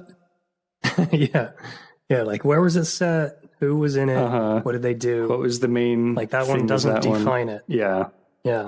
Like the Daleks are always being evil. They're always having power. Like, give me something more to go on. Yeah, if they had titled that serial "That One Time That the Daleks Pretended to Be Servants of Humans," I'd remember that. Right. Although, that was the power of the Daleks. Yes. Yeah, that was actually the power, not the evil, wasn't it? So yeah, that just illustrates the point or the issue with that title. Right. So yeah, I think it's pretty clear that the faceless ones advances to round 3. And our next round 2 serial division matchup is going to be the power of the Daleks versus the underwater menace. It's a little bit cheap that the Daleks got 2 titles into the tournament this season, but the serial division, as I said, is a pretty small division, so it was investigated. They didn't break any rules, so we had to allow it. Right. Daleks are heavy hitters. It's no surprise that they may be overrepresented. But that said, I think in this season, they have gotten a bit lax. They're not necessarily like putting their full efforts into it. And like we just talked about in the previous matchup, like I literally got the power of the Daleks and the evil of the Daleks mixed up just a minute ago. Right. But I'm going to remember the Underwater Menace. Like that was the cool serial where they were in the weird underwater society with, what was his name? Professor Zaroff and, all of his pets and shit. Yeah. I guess it was Atlantis. I kind of forget that it's not just like a weird underwater city, but it's actually Atlantis. And yeah, he had like I don't remember if it was a pet squid or pet octopus. And, they had like the big statue of the goddess that you could speak through and stuff. And like, that was a fun serial. I liked that one. Yeah. So I'm going to vote for that one over the power of the Daleks. I'm on board with that as well. Underwater Menace for the win of the round. Nice. Yeah, Daleks are heavy hitters, and they had 2 pretty strong contenders this tournament, but they just couldn't pull it through. Yeah, like if this was a baseball bracket, it would be like the ball players and the batters. It's like, okay, they all play ball and they all have batters. Like, please be more specific. Versus like the Cardinals or the Buccaneers, or I don't know, are those baseball teams? I think so. I think the Cardinals at least is. Yeah. And then from the serial title division, our first matchup, of course, is Life's a Gas, episode 29, versus A Ffinch in the Hand is Better Than 2 in a Pit, episode 18. What's your thoughts on that one? So, yeah, these were These were both strong contenders, obviously, given that they've made it to round 2. And it's a tough matchup. We already gave good reasons for both of them. I think I might end up going with a Ffinch in the hand is better than 2 in a pit, which I just decided in that last moment. I was really on the verge of saying I'm going with Life's a Gas. But I think what it comes down to for me is the distinctiveness. A Ffinch in the hand is better than 2 in a pit is, really just a great distinctive phrase that you're never going to hear outside of the context of the Doctor's Watcher episode title. And yeah, I think it tells you what kind of bullshit we might get up to on this podcast. Yeah. Very good point. I too was considering Life's a Gas, just because of its succinctness. They're both sort of like jokey. Mm-hmm.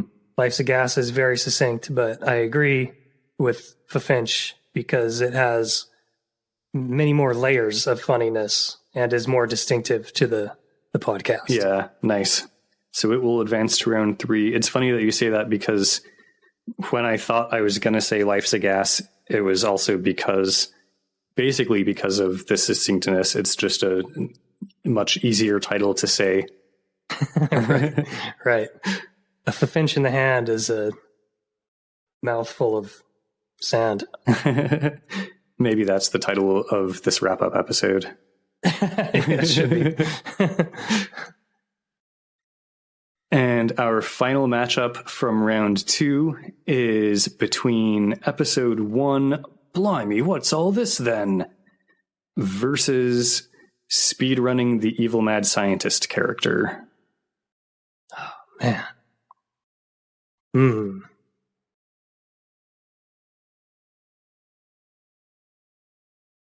See, now we have 2 that are distinct for different reasons. Like, yeah, totally. Blimey, what's all this then?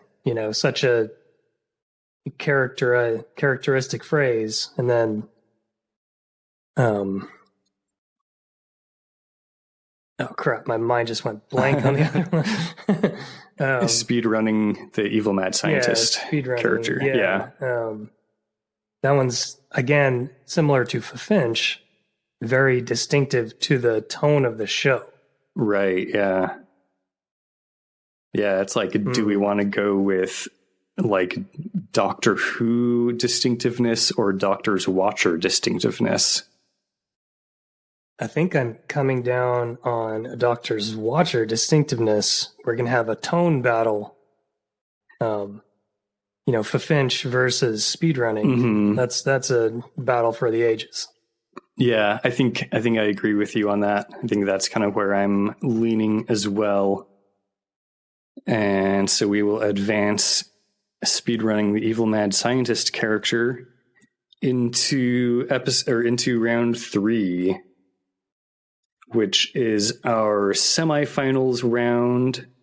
This will be the last round in which any given contender faces off against its own division. Our actual final round will be episode title versus serial title. Oh, it's almost like the Globetrotters playing like the Pistons. Uh-huh. I think Pistons is basketball, right? I think so. That sounds right. Okay, cool. Yeah. So should we keep rolling with episode title division, or should we switch back to serial title division? Let's keep rolling with episodes. Nice. So yeah, this is the matchup that we have all been long expecting and excited for. We have 2 strong episode title contenders coming from episode 18. A Ffinch in the hand is better than 2 in a pit. And that episode will be facing off against episode 20, speedrunning the evil mad scientist character. And yeah, we have kind of two different flavors of the type of bullshit that the Doctor's Watcher gets up to. We have the type of bullshit where we point out how these episodes are games being played, and we have the type of bullshit where we make dumb references and jokes. Yes. Man, I don't even know which type of bullshit we do more, because we do both of those quite a bit. That's the battle of the bullshits. If a Finch in the hand is better than two in a pit kind of has a certain mystery to it. Like if you were to say that to somebody who's never heard the Doctor's Watcher before, like they wouldn't know what the hell you were talking about. If you say speedrunning the evil mad scientist character, then like that gives them, you know, a clear image in their mind. Yeah, that's true. It definitely like kind of explains like a clear concept of what's going to be happening in that episode. Mm-hmm. And the Ffinch in the hand really only refers to like one scene at the very beginning. I actually can't remember how long they spent in the pit. Maybe it was like a couple scenes, but still, like that wasn't encompassing what the episode is actually about. Yeah. And like, even though Ffinch is a reference directly to one of the characters and a joke that a different character made, it's still completely like, I would not be able to parse that phrase had I not seen the episode. Yeah, totally.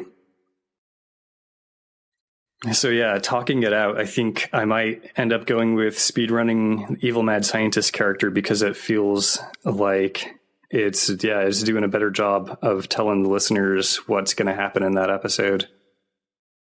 Yep, agreed. Which, you know, we don't always do in our episode titles. We don't really necessarily need to do in our episode titles, but, you know, as the job of episode title, this one might be doing a better job of that. Yeah, for sure. Like when it hits, it hits. Yeah. I think speedrunning the Mad Scientist definitely hits. And from the serial title division, our round 3 semifinal matchup is the Faceless Ones versus the Underwater Menace. I will take a moment to note here that I said earlier that we each submitted 2 serial titles, and these 2 were the 2 that we both submitted. Man. The Power of the Daleks and the Evil of the Daleks were both runner-up submissions, so I'm not too surprised that those both didn't survive the previous round. Well, you know, great minds do think alike, or so the saying goes. Underwater Menace versus the Faceless Ones. They're both very, very evocative. Yeah, they really are. I'd say the Underwater Menace is a little closer to this, what's actually happening in the serial.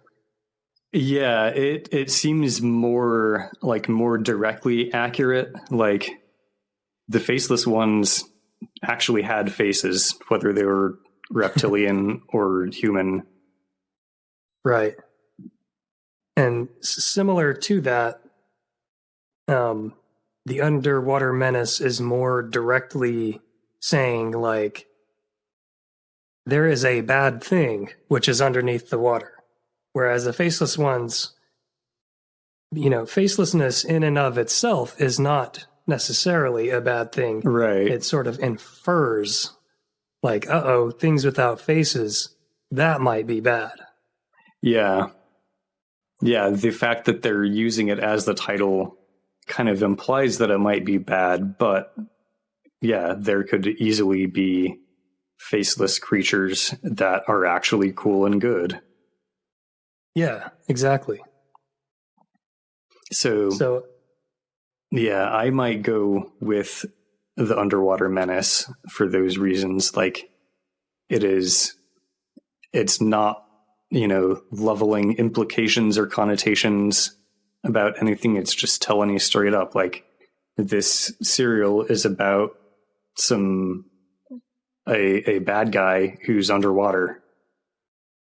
Right, exactly. Like you said during the last battle, like it is just doing a better job as a title. Mm-hmm. So yeah, I agree. Underwater Menace is the winner for that one. Nice. So that brings us to our final championship round. Speedrunning the Evil Mad Scientist character, episode 20, versus the very serial that it is from, the Underwater Menace. Ooh. I think I'm going to have to go with the Globetrotters on this one and choose Speedrunning. That was a good title. It's more fun, more like adventuresome. I think it wins out over its parent serial title. Yeah, I think I'm gonna have to agree with you on that. It's fun to have like a fun reference in the title to the jokes that might be made in the episode, and I think it captures the tone a little bit better than the Underwater Menace, which definitely had menacing stuff in it, but also had like some kind of goofy and silly stuff too.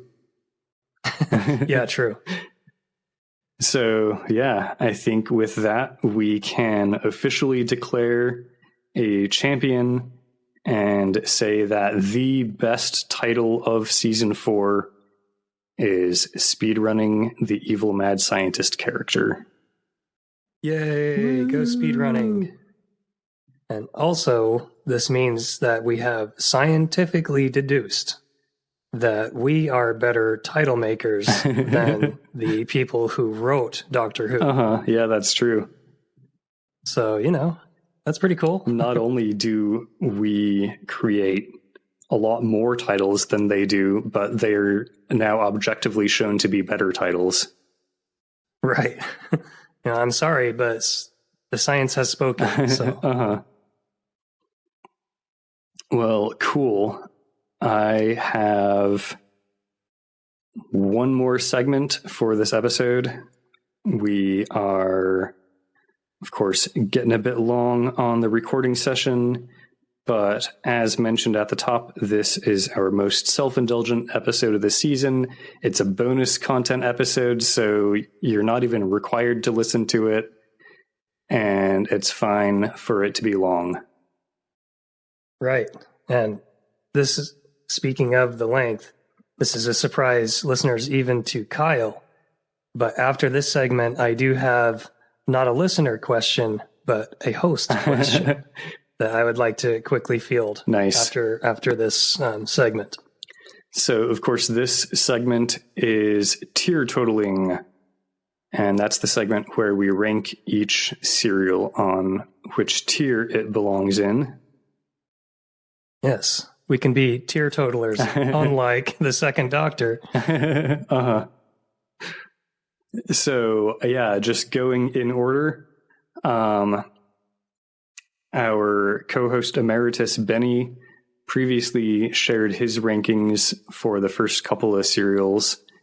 That was in his send-off episode, which was also the first Doctor's send-off retrospective episode. Yeah, I don't know if you have a ranking for these serials or not.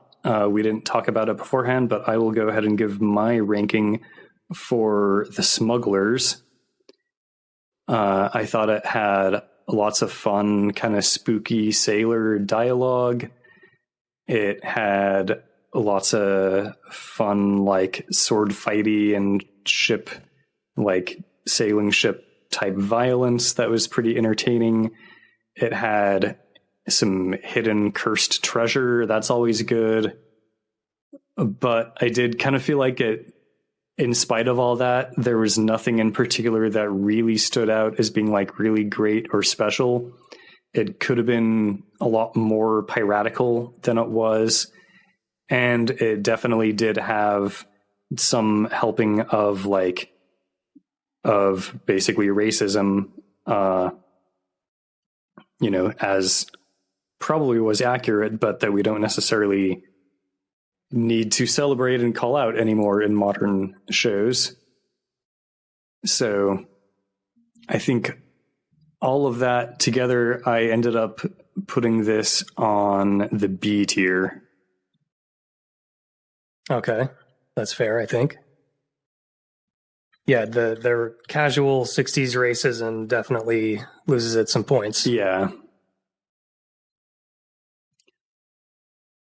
And the 10th planet, of course, was the first Doctor's last serial. It was our introduction to Cybermen and also to the concept of regeneration. It was a pretty fun and entertaining serial, I thought. I feel like it had potential to be S tier, but I don't think it really quite got there, mostly on the plot level. And it didn't help that the Doctor was only in like 3 of the 4 episodes. The Cybermen themselves were only in 2 of the 4 episodes. Mm-hmm. So I ended up putting it on A tier, but that might have been a bit generous. Like I think it could have been B tier, but I'm going to stick with A. Fair enough. That was Moonbase? That was the 10th planet. Or 10th. Oh, yeah. Right. And then, of course, is the Power of the Daleks, which was your first serial. So I'll throw it to you to go first on that one. Cool. Yeah, I have my S tier, I guess you could call Revenge of the Daleks, because the 2 entries in my S tier are both the Of the Daleks serials. And I only covered serials from season 2. So, but yeah, Power of the Daleks, I have S tier, because this, if I'm not mixed up, this is the first second Doctor serial post Regen. Mm-hmm. And also my first serial, so it's kind of a special place in my heart there. But, I'm a big Dalek fan. I liked how sneaky they were being and like the level of sophistry that they portrayed in Power of the Daleks. Uh-huh. So yeah, definite S tier for me. Yeah, I put Power of the Daleks on the S tier as well. I hadn't had an S tier ranked serial in a while, but I really enjoyed this one, both for the Dalek stuff and for like the second Doctor intro stuff. I felt like they handled that really well and did a good job kind of portraying, how he's pretty confused at first, and like he spends an episode or 2 like reading the first Doctor's diary as he walks around. Like that was a lot of fun. A 500-year diary. Yeah. Some of the episodes felt like not a whole lot really happened. I think the serial probably could have been 4 episodes instead of 6, but it was still pretty entertaining throughout, and I didn't actually mind that very much. So yeah, second Doctor, Daleks, this was an S tier serial. Nice. Next up, of course, is the Highlanders. Cool. I thought it was a pretty fun historical adventure. I typically don't tend to like the historicals quite as much as the more straight up sci-fis, but this was a pretty fun one. The second Doctor got to play around with like wearing a few different disguises and things, which was kind of fun. It was obviously the introduction of Jamie, which is a big moment for the show in general. But aside from those specific call-outs, I didn't really think that there was that much that was particularly notable about this serial. But also at the same time, it wasn't like particularly bad or anything, so I put it on the B tier. Same exactly. In fact, I didn't go below B tier so far. I guess we'll see what next season has. But yeah, Highlanders, I put B tier as well. Like its main benefits being Jamie's appearance. But I agree, the historical ones aren't quite as fun usually. But yeah, I mean, it's got positive things, and I don't think that it was necessarily like bad. I wouldn't say there's anything that's like losing it points for me in general. It's just like it didn't have as many things scoring points. Yeah, like it didn't lose on deductions. It just didn't really score high enough to begin with. Yeah, exactly. So yeah, solid B tier for sure. The Underwater Menace, of course, follows the Highlanders, and I thought this serial was a lot of fun. You gotta love stories about Atlantis, even if it is kind of easy to forget that it is specifically about Atlantis and not just like a cool underwater city. Right. It did have kind of some overtones, and like sort of one of the themes of the serial was sort of the idea of like civilizing the savages, which is not something I'm particularly generally cool or okay with as being like the theme of the story. So I think probably that in particular is why I put it on B tier instead of A tier. I think if you can get past that aspect of it, it's a really fun story with a great villain. Yeah, I totally agree. In fact, I forgot about the savages aspect. I had it on A tier, but yeah, you're right. Because of that, that does lose it some points. Like if it came out more strongly against, like instead of doing the British thing and frankly US thing of just going, oh yeah, no, like civilizing the savages, that's just like an everyday conversation. That's just something that happens, right? Like something we're doing. They need our intelligence. It's like it's like living amongst imperialism. It is very easy to miss the evils of imperialism that happen. And I think that's one of, that's an example of that. Yeah, it's really insidious. Like you kind of just assume that what's happening is normal and just what naturally happens, but it's choices that humans have made. Right. And like here in the Imperial Core, there isn't a whole lot of civilizing the savages going on because the ones that were here are dead. Right.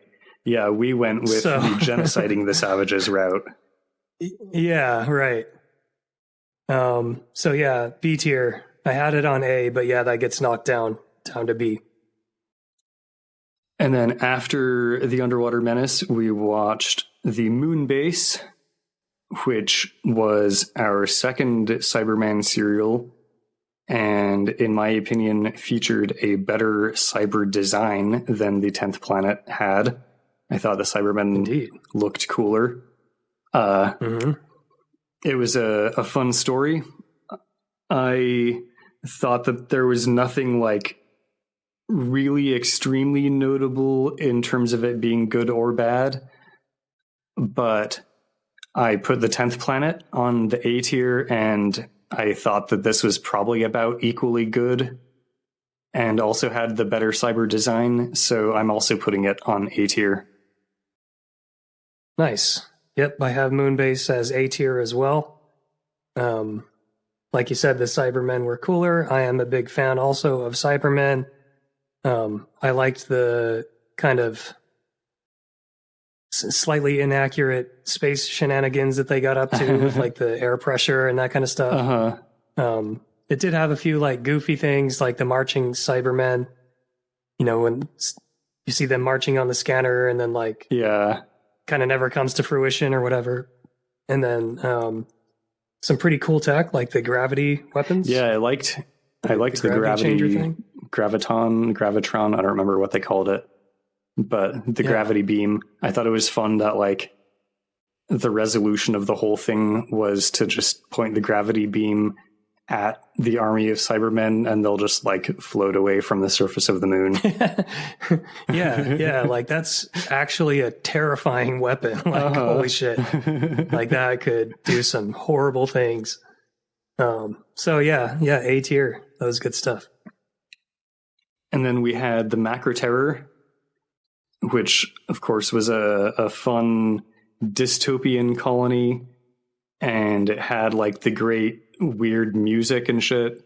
Like, not only the sort of like jaunty, kind of electronic jaunty background music in the colony, but also like the fun little commercial jingles that they sing to tell you to go to work and shit. Yeah, that was great. Of course, we also had giant space crab aliens. Can't go wrong with that. Indeed. Polly, I felt, seemed pretty scared and useless throughout this serial, which kind of sucked. But they were starting to use Jamie a little bit more, which was nice. So I thought the serial was fun. I put it on B tier. I think it could arguably be A tier. It could go either way, but yeah, I had B tier written in my notes, so I'm going to stick with that for now. Nice. Yeah, I had A tier for Macra, mainly because I am also a big fan of dystopia stuff. The music was great. I actually, went online and looked up like some of the music clips and loved everything I heard. It was just so weird and like strange. Very sci-fi. Like I appreciate that. The Medoc and the concept of like, the one seemingly crazy guy that like, he's not crazy. He's just seeing through the brainwashing. I like that. Yeah, I mean, it's, there were some goofy parts, but yeah, for me, Macro Terror is an A tier. Yeah, I think I'm actually going to revise mine and go with A tier. Cool. Because all the reasons that we talked about, Medoc, the music, the dystopian colony, giant space crabs. Yeah, I think I was wrong when I put it on B tier earlier. Fair enough. And then after the Macro Terror, we went into the Faceless Ones, which was another fun little quest. It would have been nice to have more of Polly and Ben in their final serial. They, basically only appeared in 2 of the 6 episodes. I guess technically they were at the very end of episode 6, so technically they were in 3 of the 6. But right. I think I actually read that final scene of episode 6 that they're in got filmed like during the filmings of the first 2. Nice. So yeah, they actually, from that perspective, they actually were in only 2 episodes. So yeah, I would have liked to have more of Polly and Ben in what ended up being their final serial, but we did get a lot of the Doctor and Jamie working together, which is fun. When they're clicking with each other, which they don't always do, but when they are, like, they make a great team. I thought that it was too bad that Pauline Collins as Samantha decided not to join the TARDIS crew. Obviously, we already did companions, but she would have been a good one, and that could have been a fun dynamic for, the next however many serials. So, Yeah, I think if it were not for deductions, I would have put it on A tier, but I am giving it some deductions for the lack of Polly and Ben mainly, and I think that's going to bump it down to B tier for me. Yeah, I have Faceless Ones at B tier also. Like I wouldn't say it has serious problems. It was a fun, enjoyable like quest. But yeah, like you said, could have used more Polly and Ben, even just like little sprinklings or something. I don't know. And Jamie's like sort of casual misogyny. Oh, she's going to be in too much danger, so I'm stealing her ticket. Yeah. So I can be in danger because I'm a man, and men are supposed to be in danger. Like what? I don't know. That was stupid. Like I want Jamie to be a likable character, and that was not a likable thing to do. Yeah, and like Samantha still liked him after that, but honestly, she shouldn't have. Yeah, like girl, you can do better. But she was like a shining aspect of the Faceless Ones. But yeah, I landed it on B as well. Nice. And then, of course, our final serial of the season was The Evil of the Daleks, which I ended up putting on A tier. I thought about S tier, but again, I think like the Faceless Ones, this one got a few deductions that bumped it down to A. It was a fun story, but it was also like pretty long. 7 episodes is on the longer side of a serial length, of course. I will say that like throughout the 7, they were each like pretty entertaining in their own right. But there was a lot of dropped threads, a lot of stuff that seemed important at the time that just wasn't really important in the end or didn't get followed up on. Right. The writer, David Whitaker, just raised a lot of questions that he wasn't really interested in answering. Right. So yeah, I think if this were tighter, it was very easily could be an S tier serial for me, but I bumped it down to A. Yeah, like I said earlier, I do have it on S. I agree it was a bit long. But like when I think about it, like even the Victorian part, which is not my favorite part in the serial, it still was pretty damn fun. Like, yeah. We have the Doctor and Jamie, schmoozing around hip 60s cafes. Cool. Like we have weird science, I guess, like combining like infinitely reflecting mirrors with the power of static electricity or whatever, I guess can attract, evil aliens. All in the search of either time travel or alchemy. Yeah, like even that part, which is kind of shitty writing, I still find it to be endearing because it was like, oh, it led into gold. That's what he was going for this whole time. Like all this other random shit. And like, he was just trying to get rich quick. There were like art thieves and like, kind of like spy detective type shit, and there was like the Daleks' whole plan to find out the quintessential human aspects that make humans good really wasn't that at all. They were like, actually, instead of adding, we wish to subtract. Yeah, and like that was a really fun, the most evil Dalek stuff. Great bait and switch that was cool. That the Doctor just like fell right into. yeah. Like it was, I guess you could say he fell right into it and just through luck ended up winning. But I think he knew like, okay, well, if we isolate all the humans' best features, like that's a winning hand. Yeah. You can't lose with that. But yeah, he did not seem to have caught on at all to their real scheme until they announced it. Yeah. Yeah, it's actually just occurring to me now that if he had known their real scheme from the start, then what he could have done is like put all of Jamie's negative emotions into into the thing, and then when they're like, oh, ha ha ha, ha ha ha, we are actually going to subtract the human factor, then they'd be subtracting like all the negative shit. Right. Remove vindictiveness. Remove jealousy. Remove selfishness. Ha ha, doctor, you will fail. So yeah, I'm going S tier with that. I thought it was pretty cool. Nice. Cool. So yeah, that's our tier totaling. And indeed, lift a glass to the tier totaling section. Indeed.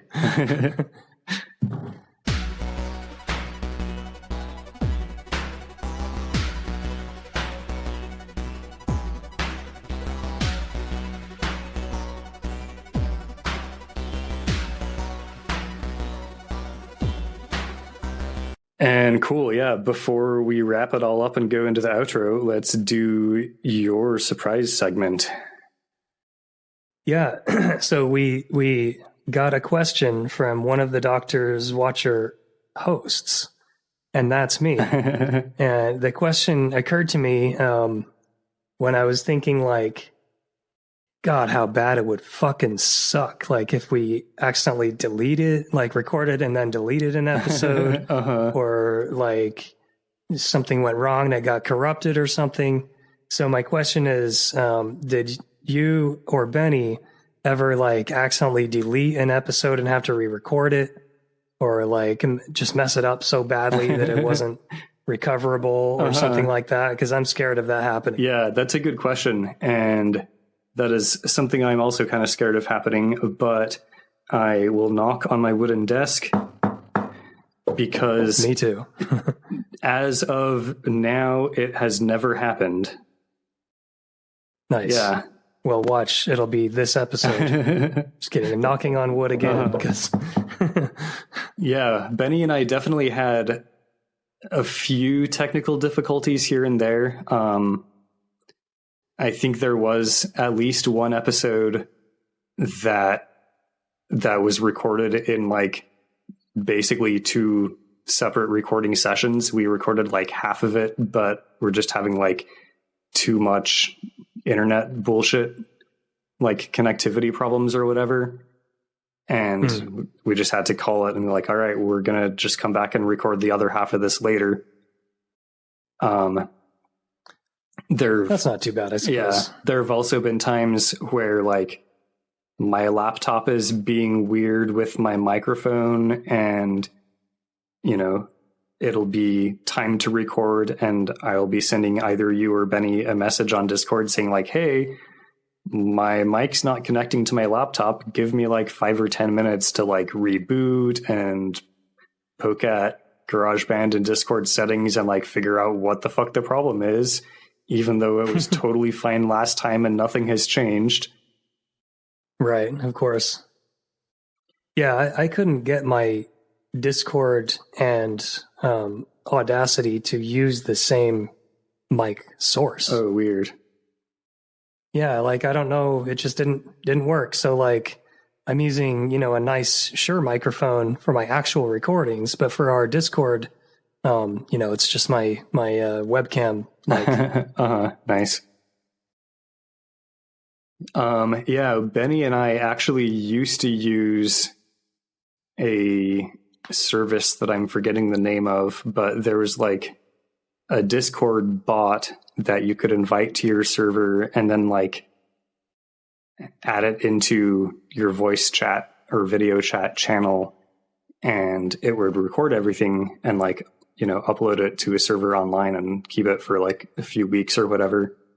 So we used to use that as a backup, like in case any of us had a failed recording, but we never actually had to go to it. And then at some point, I think I just kind of stopped inviting it to the recordings. I don't know if it even still works or not, but yeah. If we were to lose either of our recordings, then I think we would just have to like redo the episode. Man, that'd be annoying as hell. But at least we'd already have like good jokes, lined up. Yeah, totally. Well, cool. Yeah, it's just something I was curious about. I think I don't think I've really had too many technical problems, but I think one time there was a time when I saved the episode in the wrong folder, like one of the previous episode folders. And I was like, oh shit, where is it? Where is it? And like, it took me a few minutes to find it. Yeah, I've definitely done that a few times. Yeah, right. Like, it's so easy to do. And I think I also accidentally one time uploaded the episodes to the wrong Google Drive folder. But that wasn't so panicky because it's like, oh, I still have them, right? On my hard drive. I just don't know where they landed. So, yeah. Well, cool. Yeah, this was a good season. I liked it. Yeah, me too. Definitely a good one. Like we mentioned in previous episodes, I have no idea why they're calling the next serial a new season. Like you said, they don't follow physical seasons. They don't even follow doctor switches. So whatever, screw it. It's an arbitrary distinction, and I am on board. Nice. Yeah.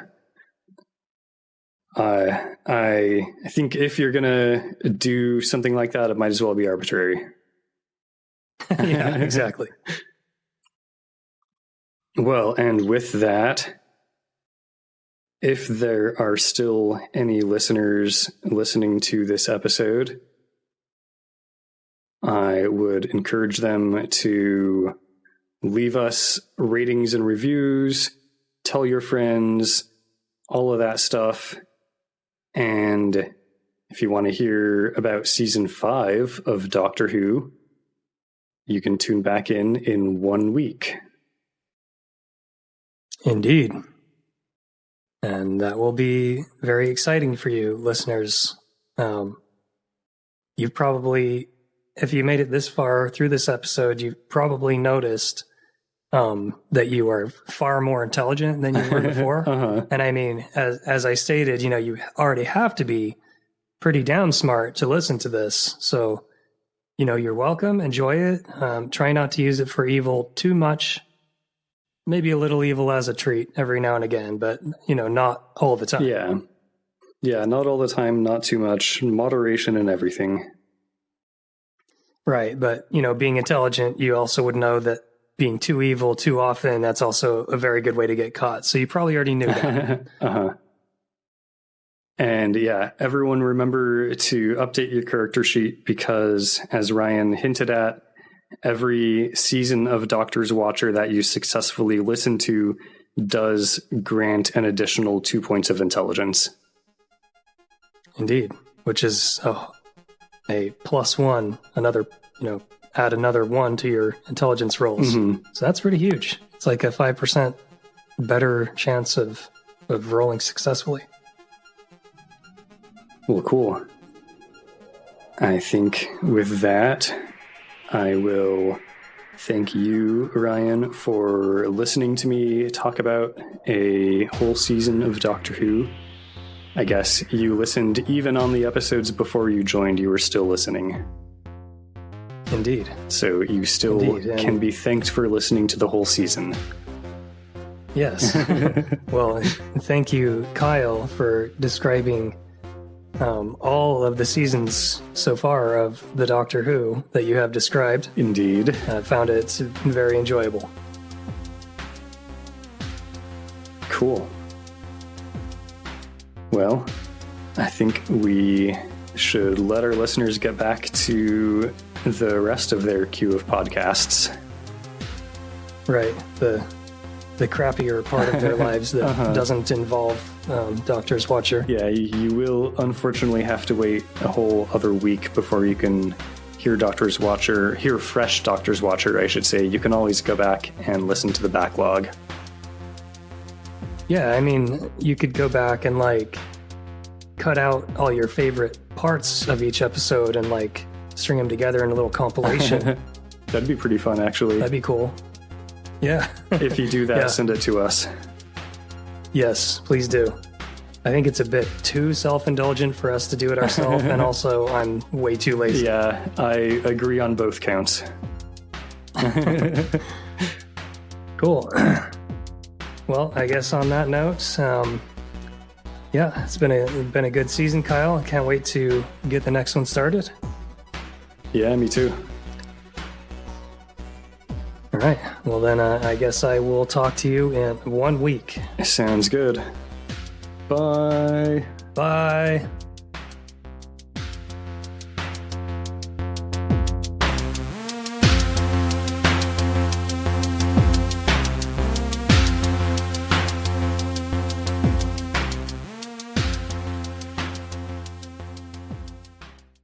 His face, his hair, look at it. He's breathing. The TARDIS seems to be normal. Then what are we going to do? We can't just leave the doctor there. But him? The doctor? Well, that's who came through the doors. There was no one else outside. Ben, do you remember what he said in the tracking room? Something about this old body of mine is wearing a bit thin. So he gets himself a new one? Well, yes. Do me a favour. Then whatever happened in here. But it's impossible! Not so long ago, we'd have been saying that about a lot of things. Oh, Ben,